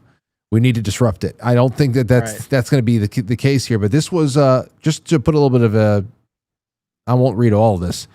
Yeah, give them the context, some of it. Exclusive red pill alert. This is from Benjamin Fulford News. That's how you know it's real. That's how you know it's real. It's got the emojis and everything. New White House ballroom is obliterating the Freemasons control grid under DC. 200 years of elite occult power lines are collapsing. Patriots, this is the classified truth they beg to keep buried. Washington, D.C. isn't a city, it's a demonic geometric trap built by Freemasons and Jesuits to enslave your soul. The pentagram in the streets, it's a real sigil surgically designed to channel trauma, sacrifice, and population energy for their rituals. But on October 26th, Trump is ripping it apart. His new White House ballroom isn't decor. It's a counter sigil. A precision strike by Space Force. There's Space Force. Space Force's geomagnetic warriors and the QFS military wing. It slices the ley line, tying the White House to the pentagram's southern edge, shattering the elite's energy cycle. The ground-penetrating radar exposed Masonic channels under the southern lawn, and 200 years old, it has now been neutralized. IRS headquarters, a Saturnalian, I guess, debt slavery node. The Capitol, their invocation chamber. So he's doing the whole London, Rome, DC triumvirate kind of a thing, but you get the point. Right. Yeah. And Benjamin Fulford, he's I guess I shouldn't say anything too negative, but I've been following him for a long, long time, and he's made a lot of claims that haven't necessarily checked out. But a ballroom is being built, so like that is real. I don't know. I'd like to be open to all this stuff. And really, to play devil's advocate for that argument, we don't know how deep some of this stuff goes. There was recent footage of Trump when he went over and was talking to the meeting with the royal family. And I would see these posts that are like, look at him walking and disrespecting all the pomp and circumstance. And apparently his bloodline goes back to a couple generations ago where they were kicked out and they had a claim to some royalty and were kicked out. And I just don't know. But these people are kind of raised with a whole different worldview and a whole different set of knowledge and a whole different history than is told to us. So is it possible that 3 generations, 4 generations back, the Trump family or the Drumpf family was actually involved with some kind of royal lineage, and then they got kind of pushed out, and then Trump is now like coming back to exact revenge on these bloodlines? I can't totally discount it, because some of that stuff does actually go on and it never makes it to mainstream news. We don't have context for that kind of battle behind the scenes. So I keep the door open for some of that, especially when you have the narration, the commentary breaking down actual footage, where it does seem like he's disrespecting the order of things and he's not, having as much reverence for the situation as one should. But I wouldn't either. I don't think, even Trump, the personality we expect him to have, would probably be fumbling his way through a lot of that stuff and just out of ignorance, not knowing when to bow and when to take 2 steps to the right and, go through the whole soup Nazi protocol. Part of me is just like, I just don't know, but it is fun to speculate about. And I just think he had 4 years. If anything was really going to happen, it would have happened in the first 4 years. I do think it's crazy that people have such derangement for the guy. I mean, I don't know. Again, so many things, you can go both ways, because a lot of crazy shit has happened just in this first year. But you got to kind of calm down. You got to save some emotional energy. Yeah, you do. And a lot of people are burning out. And yet it's like, this guy was president for 4 years before, and we're all okay. Let's not forget that did happen. This isn't necessarily a totally new thing. But you did overpromise on a lot of the things you were going to do and underdeliver, and that is kind of kicking his administration's ass. The Epstein stuff, just all the information you were supposed to let be out there. You put all the right people in positions of power that had talked a strong game about busting open the files and spinning open that vault and letting us all see the info, and then suddenly nothing. So yeah, I hope a lot of people learned to not trust campaign promises. And those were some big ones, though. Usually both sides would just ignore something like the Epstein file. But even the Epstein file, like, yes, it seems pretty clear that he was buddies with Epstein, but yet if there was any real smoking gun, wouldn't it have come out in that first 4 years? Absolutely. Absolutely. Yeah. It's just so interesting how people are able to forget about that. Like, that's a long period of time, 4 years. And now you'll see so many people. So here's an interesting little side story. I've been getting over a cold. Kids have been sick, yada, yada. I don't usually take edibles, but I got to do something. And I can't smoke because the lungs aren't cooperating with me. So I took an edible last night. It took me a little over the edge. And I never really comment on Reddit, like, ever. And I commented because I saw some guy who wrote, like, he's just going off on a fucking Trump derangement thing. He's like, I can't believe we have a dementia addled pedo president. And I just commented, what are you talking about? Biden's been out for over a year. That's like all I said, because he specifically described basically Biden, dementia riddled. And also Biden was the one sniffing all the kids' hair. And Biden was the one who's showering with the daughter. Yeah, exactly. So, Trump says creepy shit about his daughter too. It's not either or, it's both. But I just simply was fucking with the guy. And I got banned from videos, like one of the biggest subreddits on Reddit. I got banned for just making a simple joke. And the comments, the vitriol that I got, like, you fucking pedo defending fucking scumbag. And it's like, I never said I liked either guy. I never said that, but some people are stuck in this polarized thinking that if you say something critical of one, you must like the other. And it's just simply stupid. It is, Greg. And the other thing there too, we can end on is that, again, like with the AI thing where people think, dismiss one thing out of hand, whether they're right or wrong. Charlie Kirk, where it's more so people are caught in the political, the knee-jerk reflexive kind of headspace about political food fighting, which is vicious in itself, especially when you're talking about matters of life and death. And there's absolutely no there's actually no reverence for life anymore. And what would have been just a run-of-the-mill political disagreement 30 years ago is now an absolute bloodlust, and that's scary in and of itself. But again, like you say, what if you are watching things from a little bit more of a higher observation point? You're watching these rhythmic or even cyclical rearranging of the chessboard, where one side is really wants to get to the bottom of like the political blackmail pedo situation, and the other side is dismissing it as an overblown nonsense bullshit because they feel like at that standpoint, however the weights and the scales are tipping, that whatever kind of disclosures that come out, if there is something, is going to hurt their side. They're in denial mode. It's just maybe just because they're on the other side of it. And if the people they hate want to know more about this situation, they have to be in a little bit more of a ridiculing stance. And then now it's completely flipped.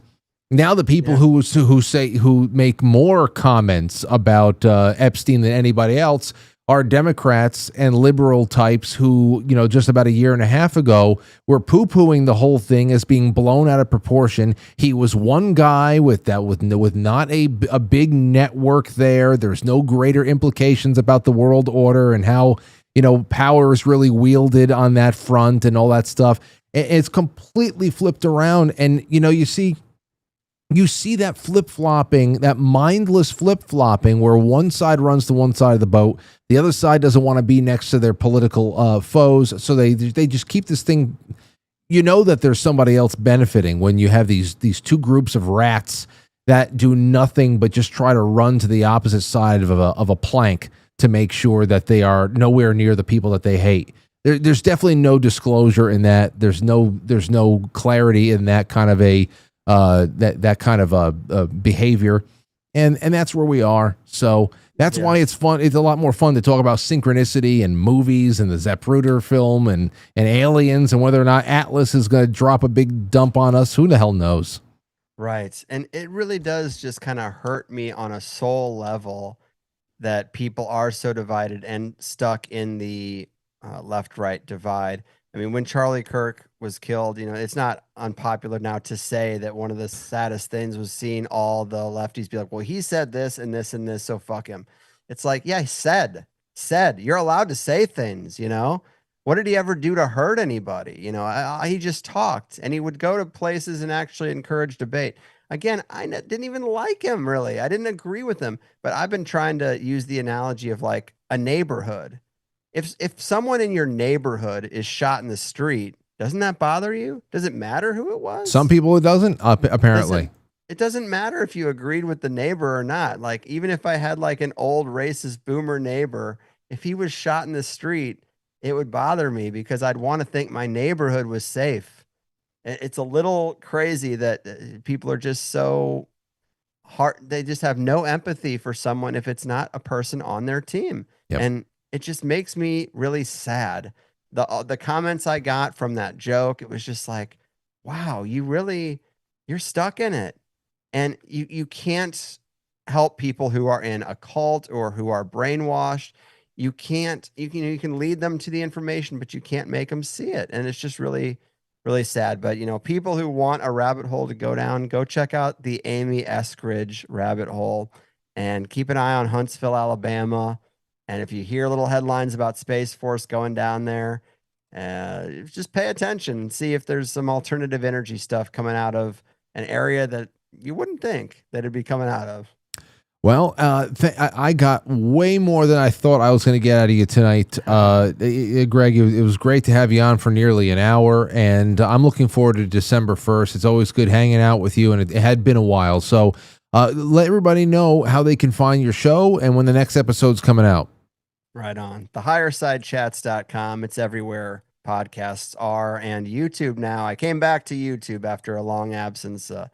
We don't get along, me and YouTube, but, a full divorce just wasn't in the cards, so I'm back there. But yeah, the Higher Side Chats, not hard to find.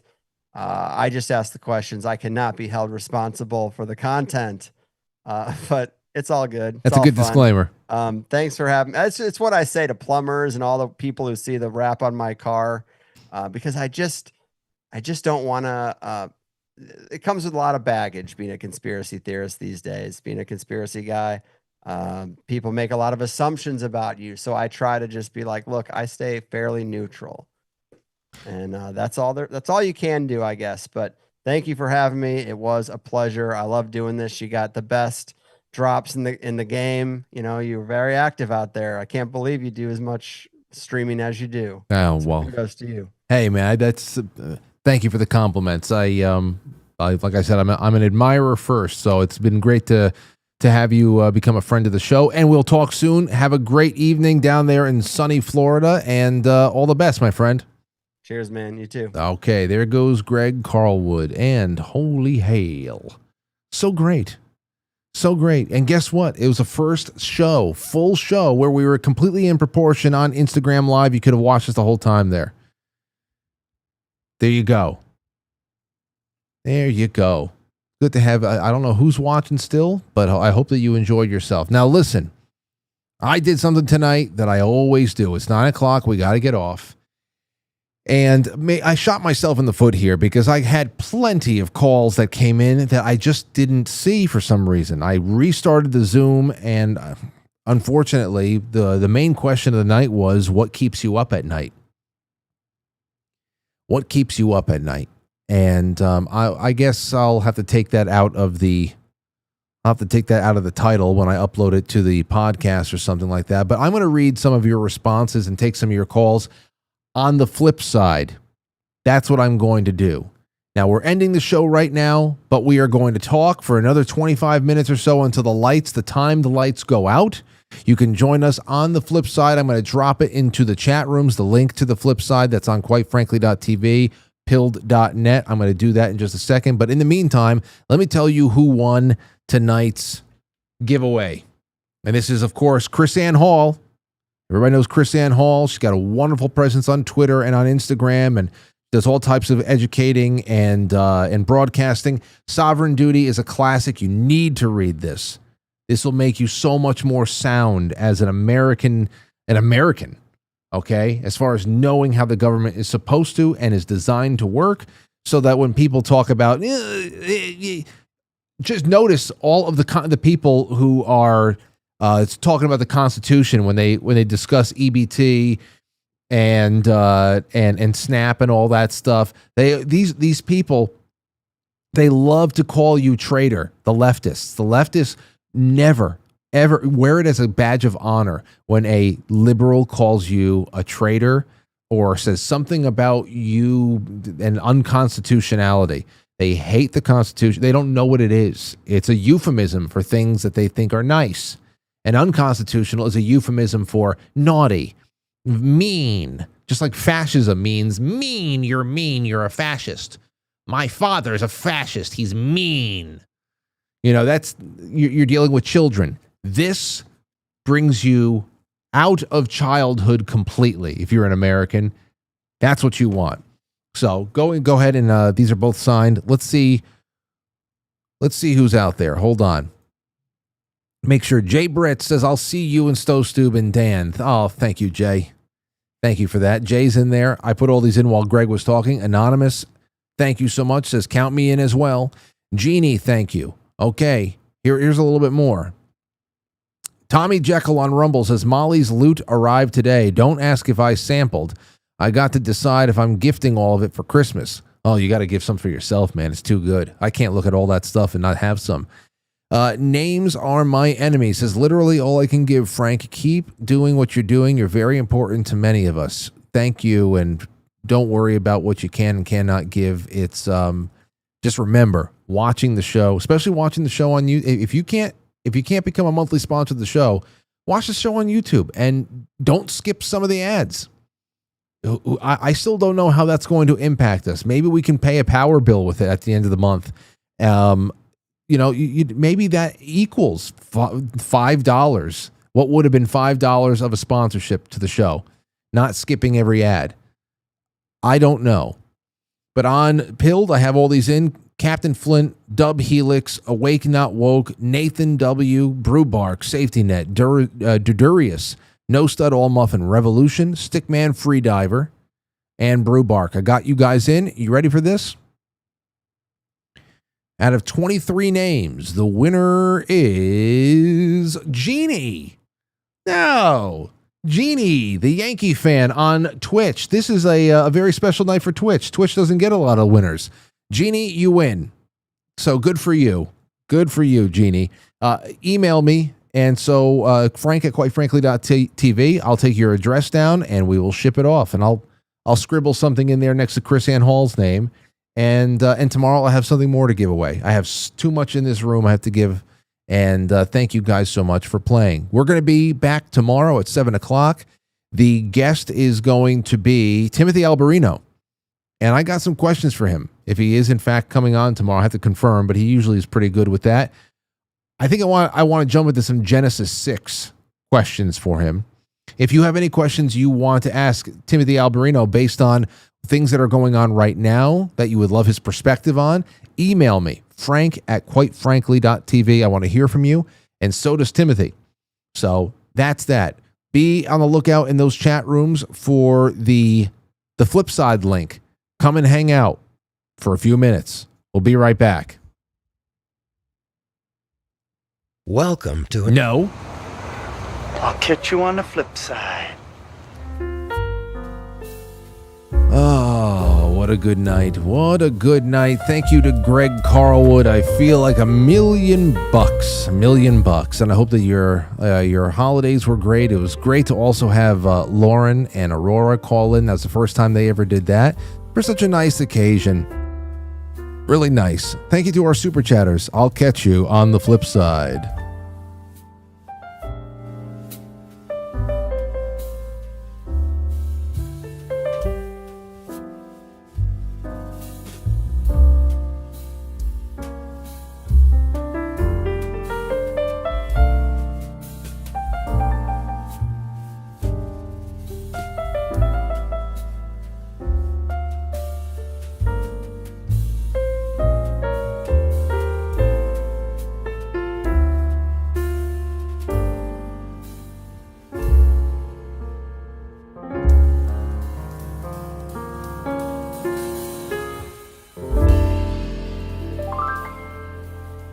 Badoom. Goodbye. All right, that's it. Thanks, everybody.